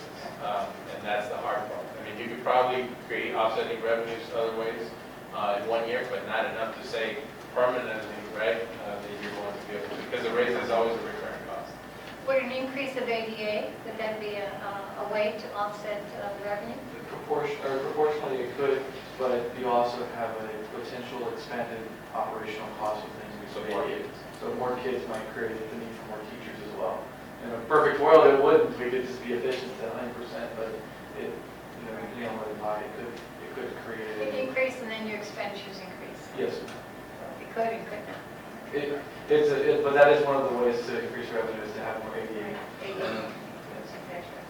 Okay, and then the other question I had was, I read somewhere in my responses or in the compensation plan, something that gives me a definition of a teacher. That a teacher is defined if they work 4 hours or more in a classroom. So my question is, how many of those that work 4 hours or more in a classroom are teachers? We have our regular teachers that are there all day with the kids. But now you're talking about instructional coaches, facilitators. Are they now included as teachers? Do they work 4 hours a day at a campus? I believe you're referring to our internal notes on our tracking of the House Bill 3 increases, and there was a note in there that Northeast had stated basically with regards to the 4-hour employment. So our teachers, I guess I'm not understanding the question. Well, the definition, according to what's on there, it says that if a teacher works 4 hours or more at a campus, they are considered a teacher. They would qualify for a teacher pay raise. But So, yeah. so would our facilitators or instructional coaches, do they work 4 hours or more at a campus, and would they also qualify for the teacher's pay? What kind of contracts do our instructional coaches have? Is it administrator contract or? Yes. The instructional coaches are on the teacher contract with additional days. Facilitators, they're not. So is the nurses, the the counselors are on a different pay scale. The nurses, the librarians, and the teachers. So instructional are, but facilitators are not. They are on, I don't know, what is the midpoint scale? Administrative professional pay schedule, but I don't know the contract. I don't know what kind of contract it is. Yeah, but they're not on the same teacher scale. So would they be eligible for a teacher pay raise? They wouldn't be considered in the same category. So if we say that we're going to give teachers with 0 to 5 years, say, 4%, and then more than that, say 5%, then no, they wouldn't be on that scale. They would fall under the administration scale. So they would not be classified as a teacher then? Correct. Would be under administration. So That's- more like a director. Because the way HB3 is constructed, that's a local decision, not a state decision, all right? Because the HB3 requires that we spend 75% of 30% on the broad classification teachers. It doesn't say how that is to be distributed within that classification. That's strictly up to y'all, other than the general admonition that it be differentiated for over 5. Right. Okay, I think you've answered my question, Stephen. Thank you on that. I think those are the only 2 questions that I had. So if they're not classified as teachers, have they been included in the category of administration instead of teachers? If they're not classified as a teacher and they're compensated as a teacher, Yeah, well, they're instructional facilitators and facilitators. Where do you have them? Where do you put them for pay rates? those are the AP scale, right? Yeah, they fall into the administrative. An administrative AP scale. Do we know, are they AP 6, 7? I don't know off my head, but we can look real quick. They're not 8 and 9, I don't think, so they must be 6 or 7.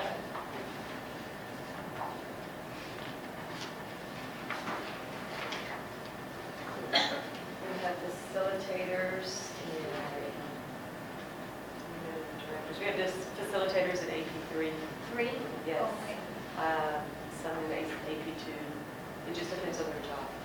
And the instructional coaches? Instructional coaches are on the teacher scale with additional days. Okay, so they are classified as a teacher? Yes. And are eligible for the teacher increase? Okay.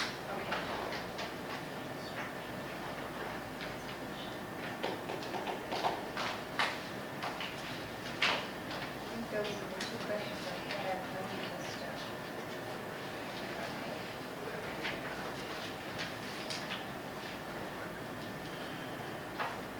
I think that was it. Thank you, Dr. Flores, for answering my questions.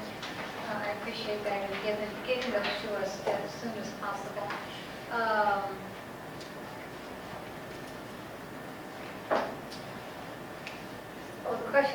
The other question I do have is on your stipends. I think the total stipends that I looked at Mr. Rodriguez's questions. I think the total stipends came out to 1.9 million. So is that 1.9 million? Is that included in any of the models, A, B, or C? The stipends, our response was 975,000, and the stipends are not part of the payroll. That is just looking at the base salary. So it's not included in the Stipends total total cost. cost. Right. It's not included in those models only address the base salary. Okay, so if the model is at 3.5 million or something for all the pay increases, then we would have to add another 1.9 million to cover the stipends.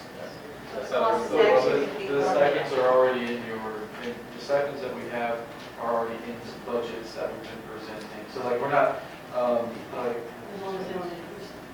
yeah, as long as they don't change drastically from what we've already done, then the stipends are already in the budgets we've been presenting. Those numbers we can show. Right. And so is that 56 million that Liz was using as her calculation method. That's in the budget we're presenting as well.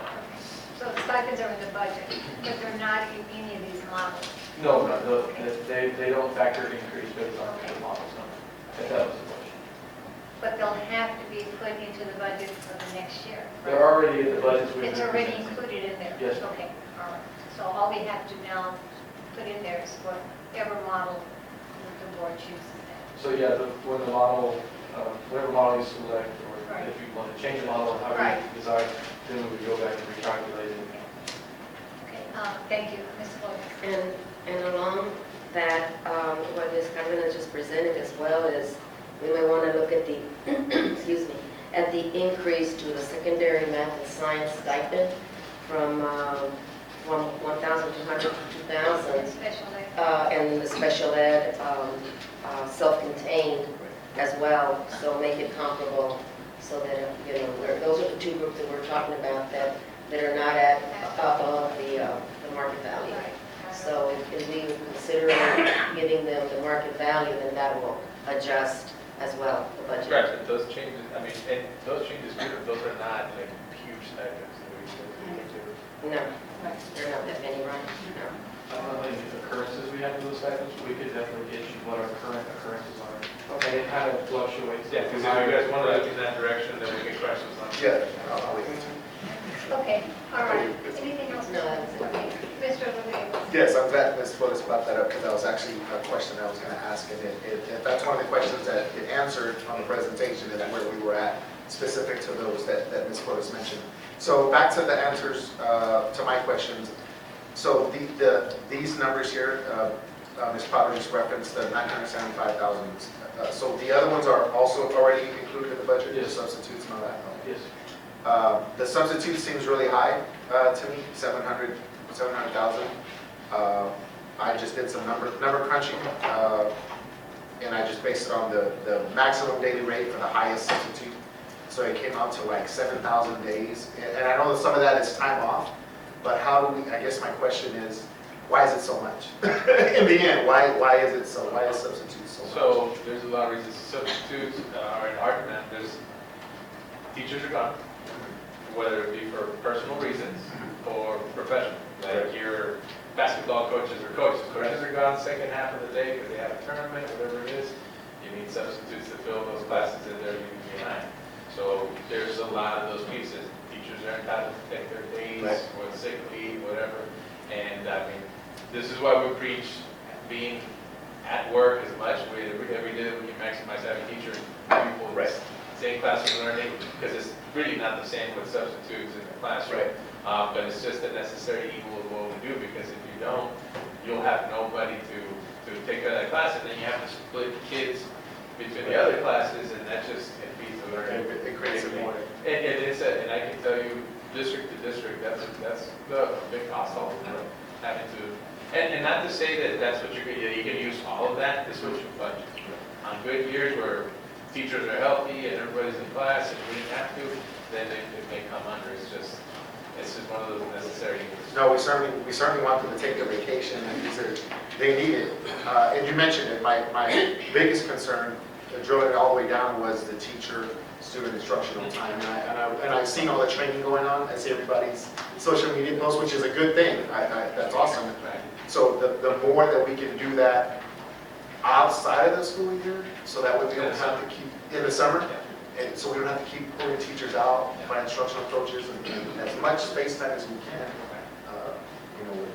And now, mind you, anytime that you have teachers that are off contract, right, because it's a 10-month contract, they're doing summer trainings, we do some sort of like stipend or something relative to that. But by all means, we're in agreement. The types of absences that you do get, though, tend to be because teachers do take personal time. Yes, sir. Whether it's for illness or whatever it is, and then the other is for big events, like when you have field trips and those kind of things. Okay. And then just one more question. I was scrolling through the stipends. The principal mentor, $10,000 annually. What exactly does a principal mentor do, and how many do we have? Right. That's something that we had in place since last year, where our veteran mentors, our veteran principals were working closely with the new principals. And now, quality control, those kinds of things are the things that we're working on how to make a better program. We projected to have mentors again this year. Not next year. We had a brief conversation about it, and the intent is to, we have not made a final decision as far as coming to our board in regards to what that would look like and what that would sound like with our veteran principals and of course the new incoming principals that are joining us here this coming school year. No, I mean, mentor-mentee is always valuable, but I always want to make sure that we're getting value that we're. Yeah, and those are one of the same questions that I asked. So like, hey, I don't mind folks having a stipend for mentorship, but where are the intended outcomes? What are we expecting to see? How are we many measuring times are we meeting? And then is that helping to improve the practices of the principals? And we do have a lot of new principals that are very practical. Yes, sir. So we do see a value. Yes, sir. Thank you. Thank you. Let me see. Let me just go through it one more time here. Oh, yeah. You have 1 more minute. Okay, last one. We were also below on our master teachers, which is something that I wanted to make sure that I brought up. So there's a difference between a master teacher that's teaching in their master area, so to speak, and a master teacher that isn't. How did we determine that the difference? Why would there be a difference? Isn't a master teacher and they should be stipend accordingly or no? I think, from my interpretation, the terminology of master teacher versus master degree is different. So a master teacher is somebody that has proven success, and I think San Antonio has a very large stipend. For how they identify master teachers. $12,000 or $15,000 as an individual that they identify as a master teacher that not necessarily has a master's degree. And I think what you're referring to, in our respect, is a master's degree and they're teaching in that field. So if you get a master's in administration, but you're not an administrator, you're teaching in the classroom, well, does that necessarily translate to instruction? Not necessarily, but if you're a teacher that has a master's in curriculum instruction, and you teach in the classroom, well, then that definitely would be a master's that directly applies to what you're doing. Like a master's in biology, you teach biology versus a master's in biology. Yeah. Now, some districts, they just say, as long as you have a master's, you got your money. Right. It could be a basketball, but hey, Right. master's, we're going to give you your stipend. Right. And that is a district choice. Okay. And that's how we've chosen to do it. Yeah.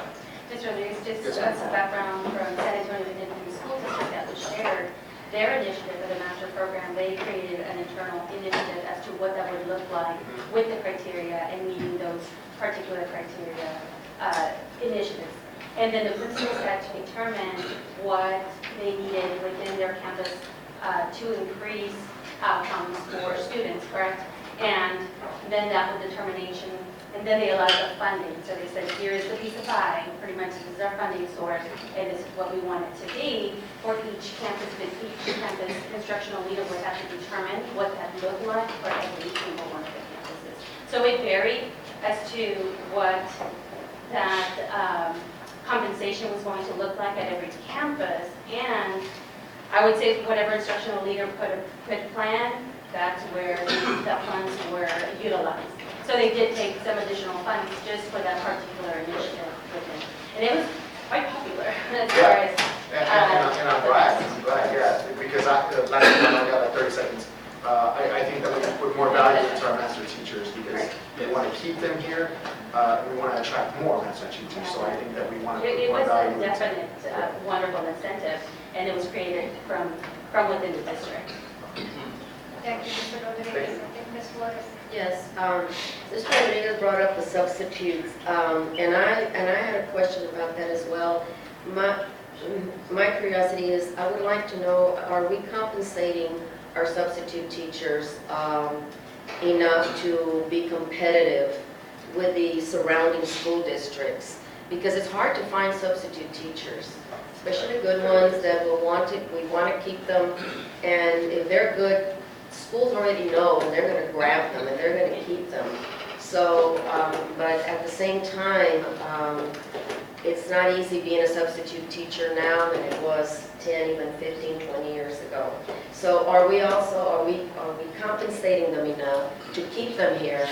And I kind of would like to see where we fall with a substitute pay in comparison to other districts surrounding us so that we can keep the good ones here. I mean, because it's inevitable. You're always going to have substitute teachers at a campus, sometimes more. And I know principals are scrambling and they're having to use their other employees to cover. And that just means that those kids are not getting serviced, okay? When they're having to cover for, for a teacher because they can't find a substitute. So if we can work on it. Thank you very much. We can get that. Okay. Thank you, Ms. Williams. Anyone else? Okay.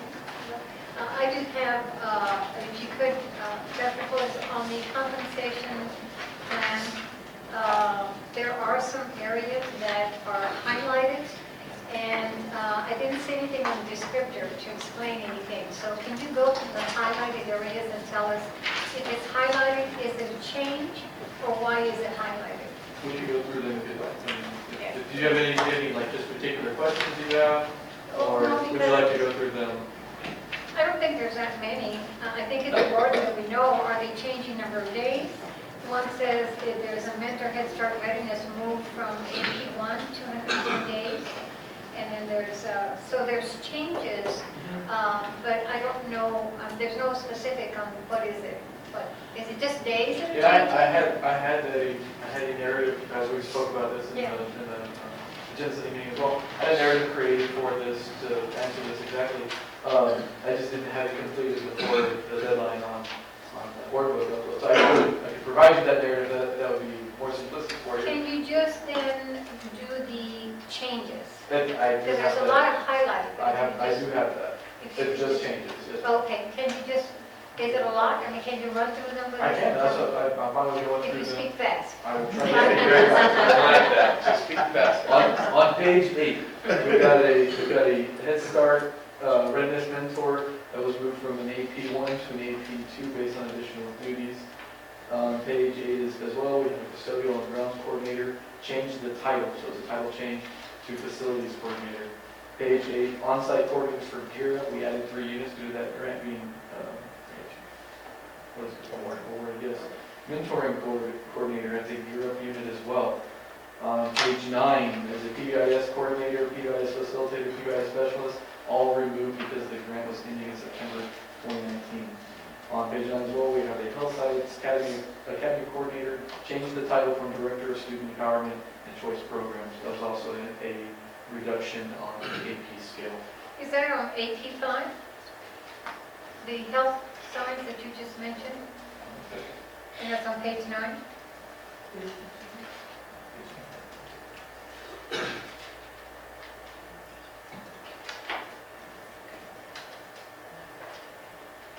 Coordinator of Health Science Academy is AP4.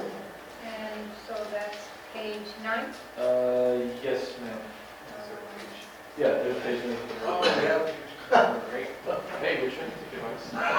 Page number now? Yeah, page On- number. I Now know, we're gonna work on that's how dates. we- No, I'm gonna do dates. That's timestamps. All right. And So, then there's okay, another paper. I'm looking at AP4 and I see highlighted coordinator PBIS, PBIS facilitator, and specialist. But I don't see anything for health science. There's a health science coordinator, but it's not highlighted. And I'm looking from here, yours has draft on it. And I'm assuming that, was this updated? Yes. Since then? Okay. So this update was given to me after the deadline, so we didn't.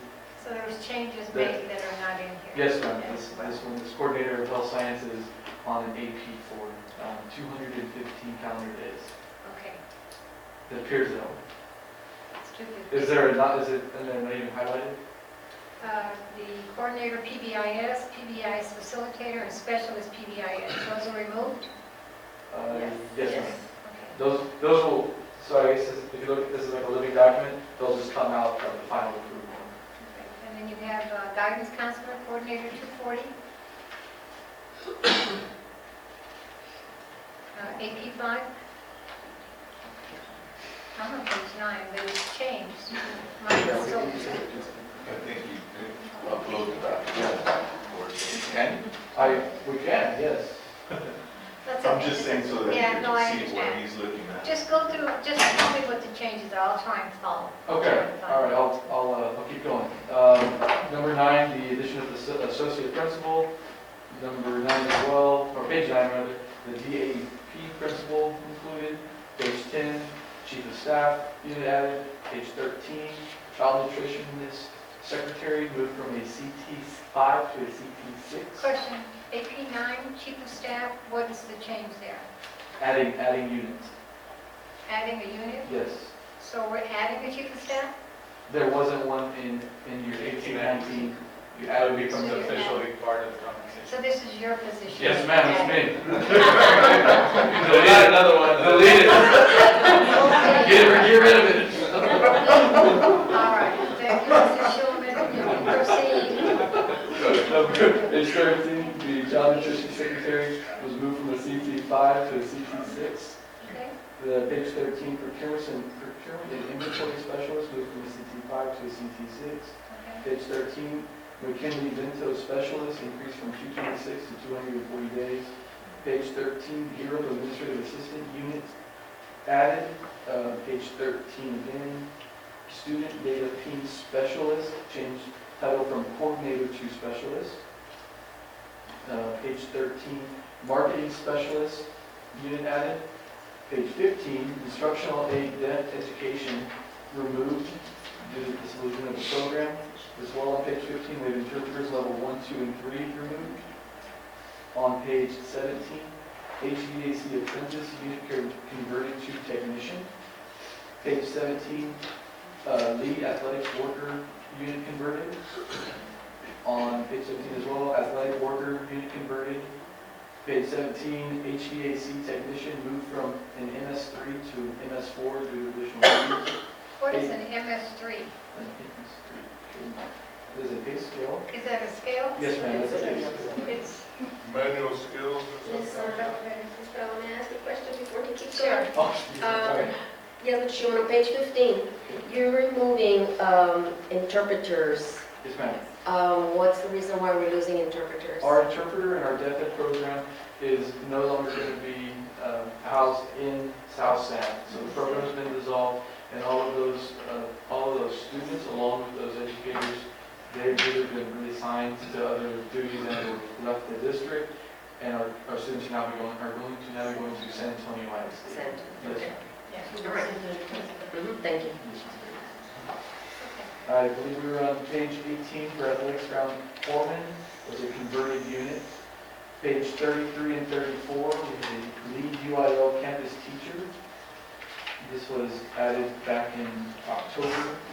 what page are you on, Mr. Schulman? 33 and 34, it's a UIL campus teacher.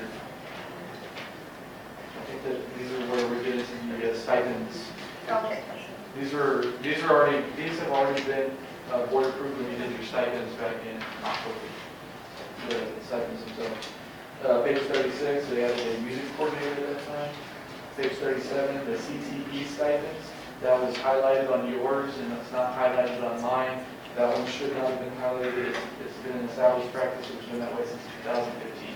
And it's referring to, the established practice it's referring to is the payment of twice annually, I believe, not 24 individual annual payments. And I think I had asked Yes, ma'am. when I saw this, because we had an issue with this in the past. It was changed to twice annually, and the employees were not made aware of it, and so they missed that extra pay every paycheck. So it's the same, nothing has changed. That should not have been highlighted. That was a mistake on our end, and it should, on my new one, it's not highlighted.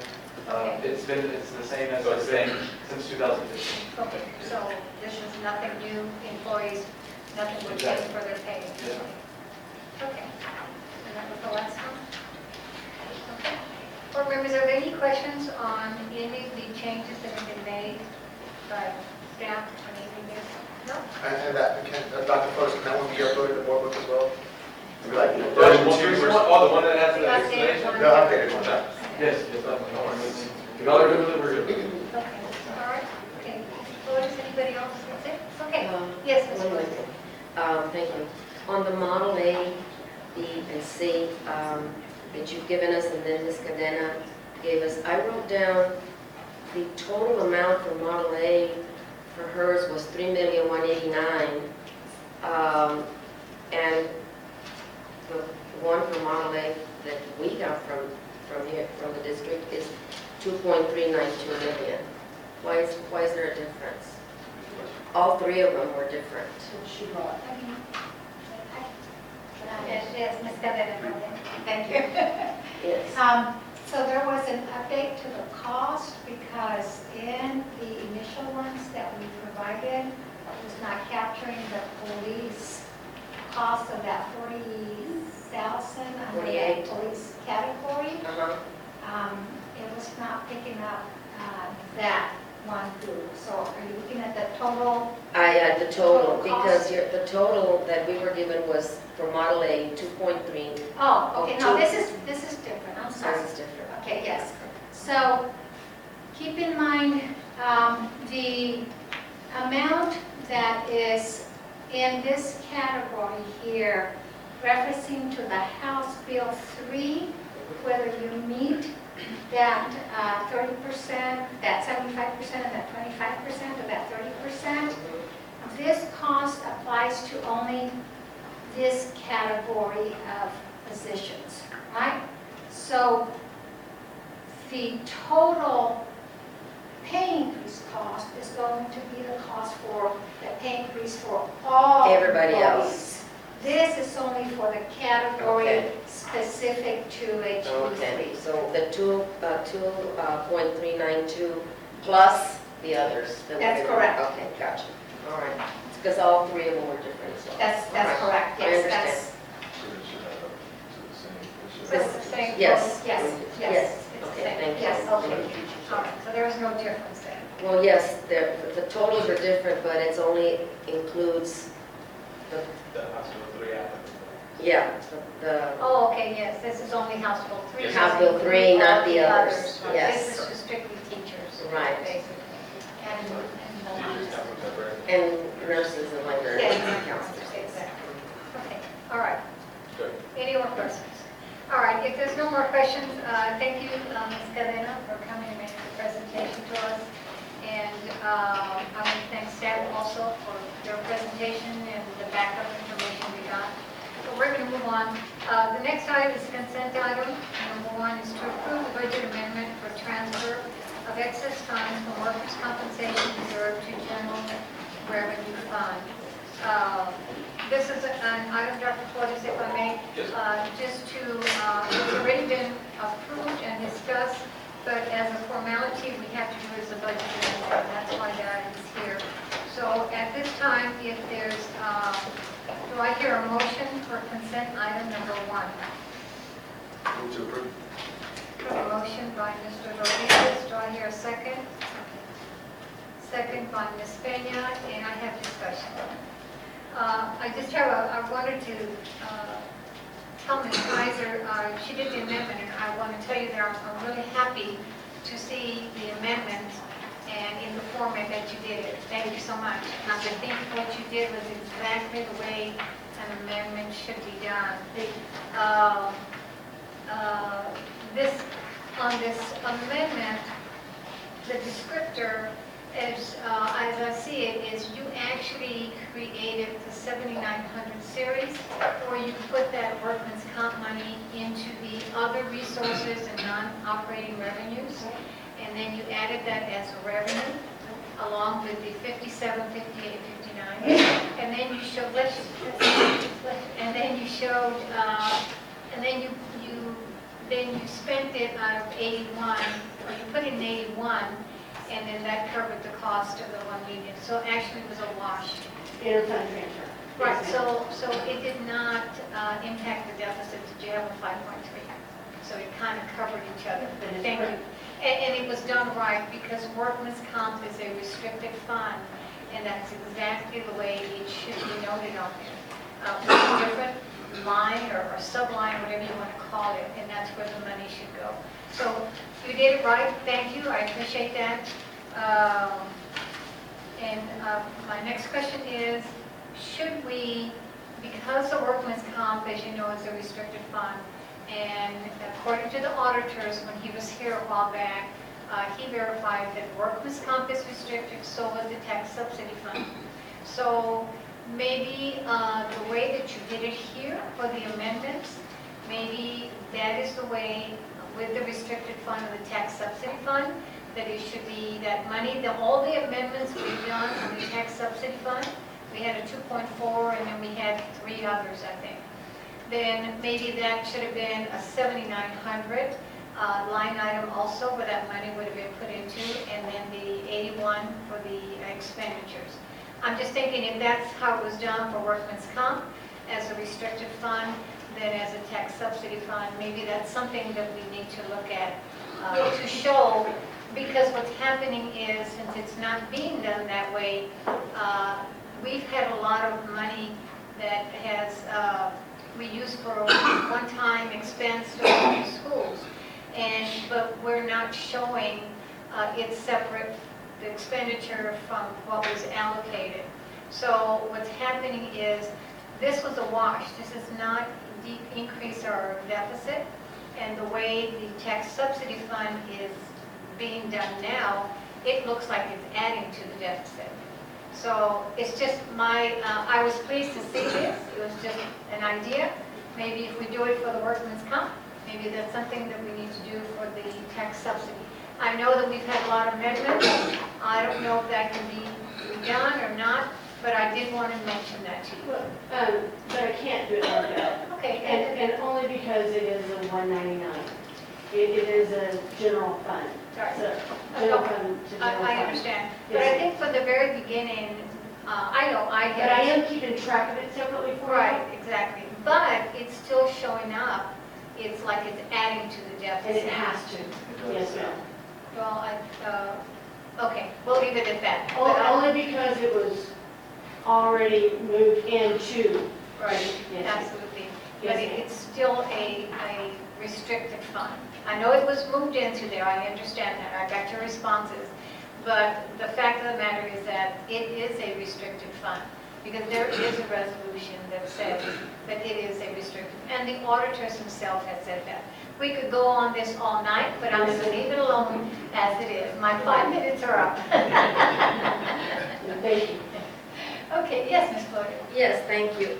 Just for a point of clarification, I know that you asked a question from the questions that you submitted to Dr. Flores prior to today's meeting, and it was question C on assumption number 3, where you mentioned that unbeknownst to the board, that the tax bond subsidy fund was rolled into the general fund balance, and therefore the 26.3 million general fund balance included the proceeds from the tax bond subsidy fund.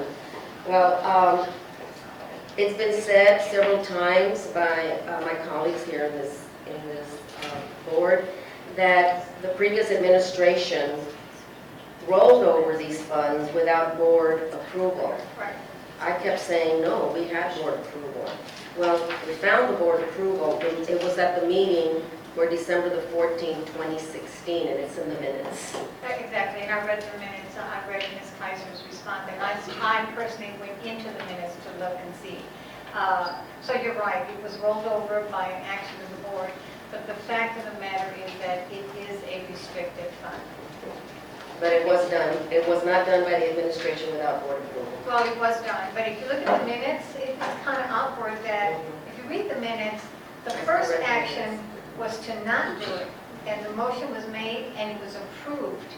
And then somehow there was a second motion made to approve the recommendation. So was that appropriate? Could that have been done? We don't know. But it was done no matter what. Okay.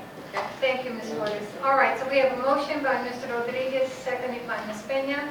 All in favor? Aye. Opposed? Motion passes. Thank you. Okay, discussion and possible action. Discussion and possible action to provide input and or correction in any component of the employee's compensation plan as recommended by the superintendent. This item gives us an opportunity and as I've heard, there's some suggestions, like Ms. Flores is making suggestions on stipends and things, to give some direction, some input to the superintendent on redoing some numbers so that they can bring it back to us. And then maybe at that time, we can, decide on which model, which plan, based on the recommendations that we're making. So I'll give everybody an opportunity. If you have some questions or you have some input of what you'd like to see in numbers being calculated, this is your time to do that. So I'm going to start with Mr. Flores. Mr. Flores, are there any changes or any recommendations or input on the compensation plan? To be honest, I think I want to review all the models that are presented and accept or see some of the recommendations of the rest of the board. I want to be first. No, I'm just kidding. Everybody else. I have a also, you start with me. All right, okay, so then Mr. Rodriguez, did you have any recommendations? Actually, I do, but again, the presentation and then all the information, I just want to make sure that what I would request to see isn't already being provided to me with all the information that we just got. So if we can, I do have a question for Mr. O'Hanlon, if I can step out with him just for a second, and then can you come back around to me?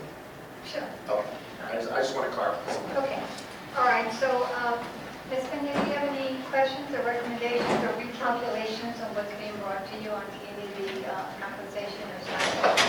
I just want to have a little more time for some information. Okay, it's quite a lot of this.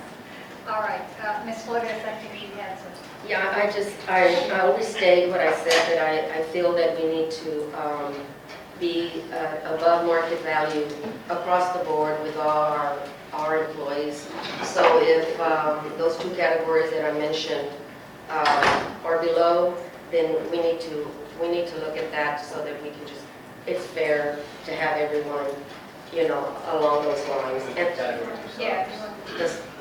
no, I'm talking about the stipend for the secondary math and science, also the stipend for the special education self-contained. Those are the two groups. And then the other group, yes, is the substitutes. I would like to see how we fare in comparison with other school districts in our area. Are we compensating them as we should? And we do want to be competitive. And then lastly, I just want to say that I believe all our employees are entitled to some form of compensation because everyone works just as hard. So I'd like to see, all employees, except for the fact that we would love to give them a Cadillac. We don't know that we can afford that. We need to be very careful about the compensation package that we do give them, and that we're able to repeat it from now on, and that it'll be sustainable. Okay, that's just my concern. Okay, thank you, Ms. Flores. Ms. Martinez? If that everybody gets me, then we're there. All right, Mr. Ibarra.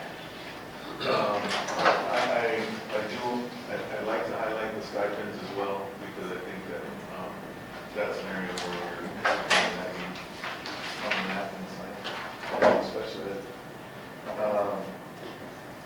I do think that we need to be cautious on what we do this year so that we make sure that we can sustain it.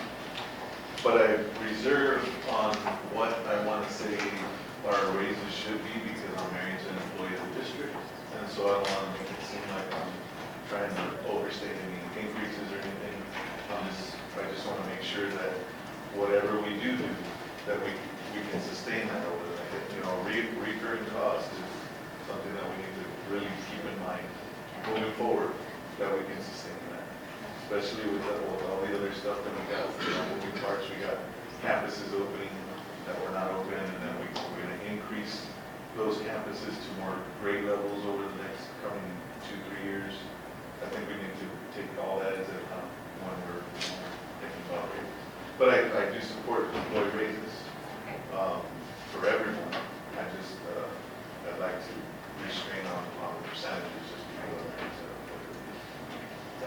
say restraint, are you saying to recuse yourself from voting on a percentage? Yeah, I think I have. Okay, well, when the But time I'd like to comes, keep my opinions. absolutely, As you're far as welcome what I to. said, but I don't want to. Absolutely. So when we actually bring the final products back for a vote, at that time you can say, I'm going to recuse myself if you'd like.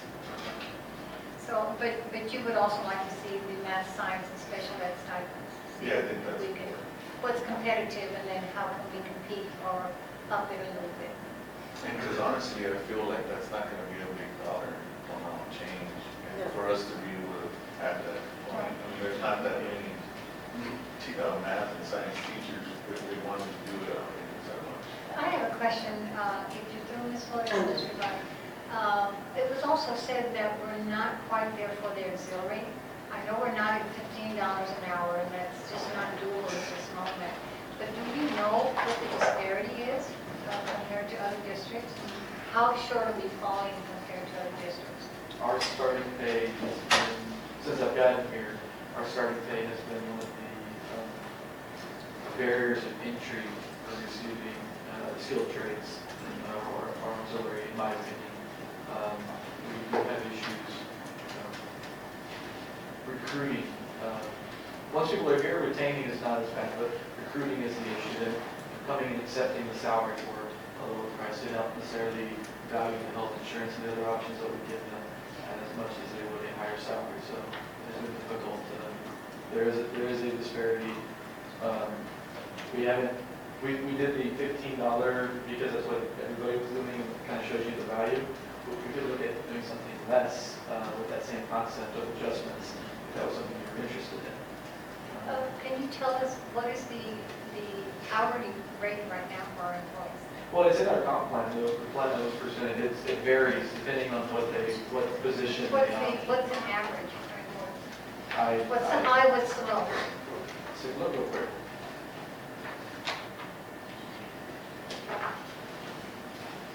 Can I just say something? I think one of the areas that we've struggled into to recruit good help in is bus drivers because of that compensation. Is that correct? No, actually, it varies from transportation department. We have one of the highest compensations for transportation. We have a very low absentee rate. We have a fantastic amount of transportation. We're very fortunate. We're not double stacking buses like they are on the north side. We have our own routes. I'm serious. They literally drop kids off and then have to turn around and go pick them up with the same route. And they don't have enough drivers. So we're very, very fortunate in our situation for their family. But we compensate them well. We give them a lot of days. I think we give them a number of 10 extra days that they don't receive in other places. We've got PD available for them, which everybody likes to be appreciated. So it's a good environment down there too. They got a good vibe. I don't know how many complaints y'all hear from the bus drivers, but I just know a couple of years ago with the previous administration, we couldn't keep enough bus drivers in, and I think that was why. I think that's something that was a very targeted department that was addressed, and it's running really well. We have a lot of things for the bus drivers that are unique to them. We do a attendance incentive for them. Again, we have a great attendance rate there as well. So that's something that we offer them that nobody else in the district gets.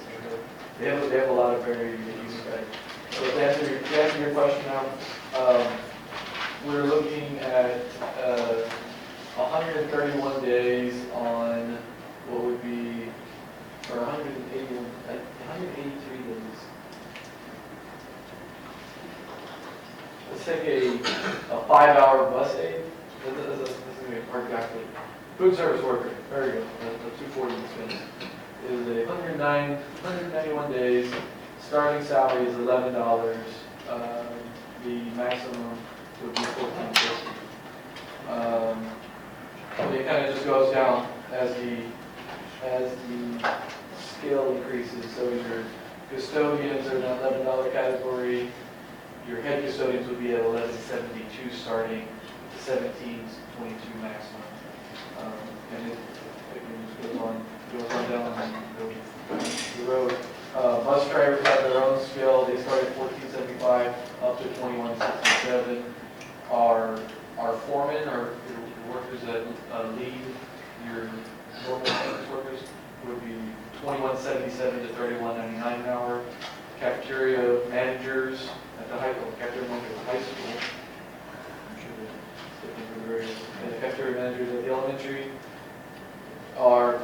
36 to 2110. Cafeteria manager at the middle school, 1551 to 2279. And the cafeteria managers at the high school, 1675 to 2461. So again, it goes throughout depending on what, like she was saying, if we move the ones that are making 11 to 15, then we'll make equity adjustments across the entire board. It pushes the entire scale. So if you said, if you asked me to make our minimum 1250, I think we could have a run adjustment on that, what 1250 would look like. But what she's saying in the sense of the dispersion, it is concerning if we had everybody at $15. And, why be an AC tech instead of community custodian? This is not the idea. I don't know. That answers your question exactly. But it's in the comp plan. If you want more details. Okay, I appreciate that. Thank you for going over it. Okay, I think Mr. Rodriguez Yes, was the ma'am. last one. Yeah, I do, and this is something I worked up because I wanted to see, it's no panic, okay? It's strictly a cost saving, so I want to see how much money, and then how much money we can save, right? And then what stuck out to me in the presentation was we need to, our auxiliary, right, is where we were below market value. The master teacher stipend is a concern for me. So I just want to see how much money we can save on what I would like to see based on the information I'm going to share. So if everybody can just look at it from that perspective and not hit the panic button, I would appreciate that. So, based on the revenues based on the estimations that we got on HP3 that staff provided on the 7.9 new, 2.4, which is a 30%. So what I would like to see is if we can go back for the teachers, counselors, librarians, and nurses that are 6 years of experience and above, because none of the plans that we saw are separated, right? It's all the teachers all together. No, they're They're separate? Okay. 5 and 6%. Okay. 5 and 6. It's 5 and 6. 5% We have to They be. have to. Yeah. Legally, by house. Right, rule, right. 5.5. Right, so that's what was gonna lead me into what I would like to see. So we were over the estimate that you guys get, that staff gave us at 75% of the required amount at 1.79, 1.8, but we were at 3 point something, right, 3.1, or what was it? We were over the 1. 3.1. Right, the full total of everything was 3.1, 2.4 is your minimum spend. Right. Right. Right, so what I would like to see is an estimate or a model. I was going to call it actually Model D, but she gave us a Model D, so I'll scratch that out and put Model E on here for teachers, counselors, librarians with six years of experience and above. I would like to see what that percentage would look like if we were to stay in between that. If we would stay at 1.79 and call it, or 1.8, somewhere between 1.79 and 1.8. And then what the percentage would look like for teachers with 0 to 5 years of experience at 1% less than what that 6 years and above would look like if we fall into the numbers that you guys gave us, right? And I have another copy here. I can give it to Michelle if that would be easier. That'd be good. And I didn't make copies for everyone else because we're not supposed to bring new items to the board. But if the other board members would like it, I can email it to Dr. Flores and then we can. Well, we can create a model based on what you're, Okay, great. what you're stating. Okay, so then that would give us a cost, what the cost increase would be for those, right? So then C for admin and professionals, a 2% increase, but for now, I would like to exclude AP8 and AP9. For now, right? I want to see what the savings are because those are the higher, right? So we all know that 5% of $5 is less than 5% of $50. Sure. So I just would like to see what that looks like. And then technology at 5%, clerical support at 5%, instructional support at 5%, auxiliary at 5%, police at 5%. Now I have cost increases here on the side. Obviously, your staff will verify that and what those numbers are. Did you do auxiliary? Auxiliary, yes, 5%. Oh.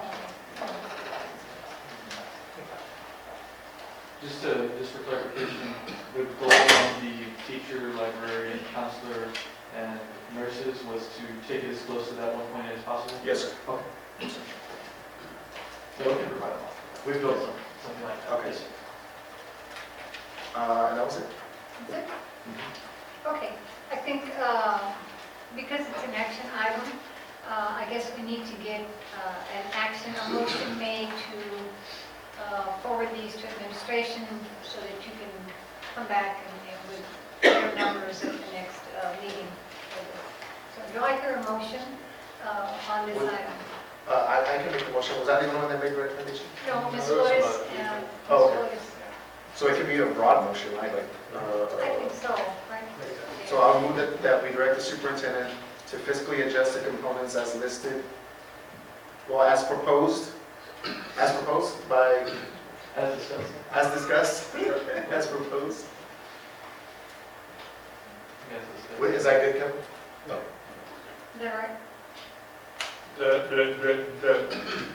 create a new model based on what the specs were. everything that was discussed. Yeah, just a new option. Because they did talk about like looking at the recommended increases for like the special ed, the self-contained and. Yeah, the and those math were all side. stipends, right? Yeah. Special ed and math. So we'll take all the feedback. Yeah, and it's just to have another look at it. Okay, so I have a motion by Mr. Rodriguez, do I have a second? A second by Ms. Peña, all in favor? Aye. Opposed? Motion passes. Thank you. Okay, last item on the agenda is number 2, discussion and possible board action concerning trustee complaints against superintendent. Is there a motion on this item?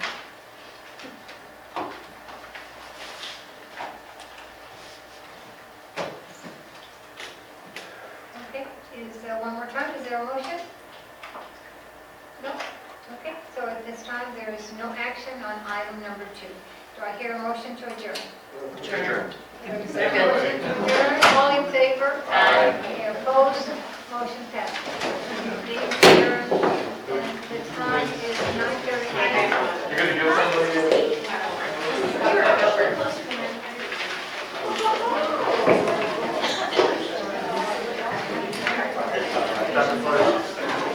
Should I, can you get out here?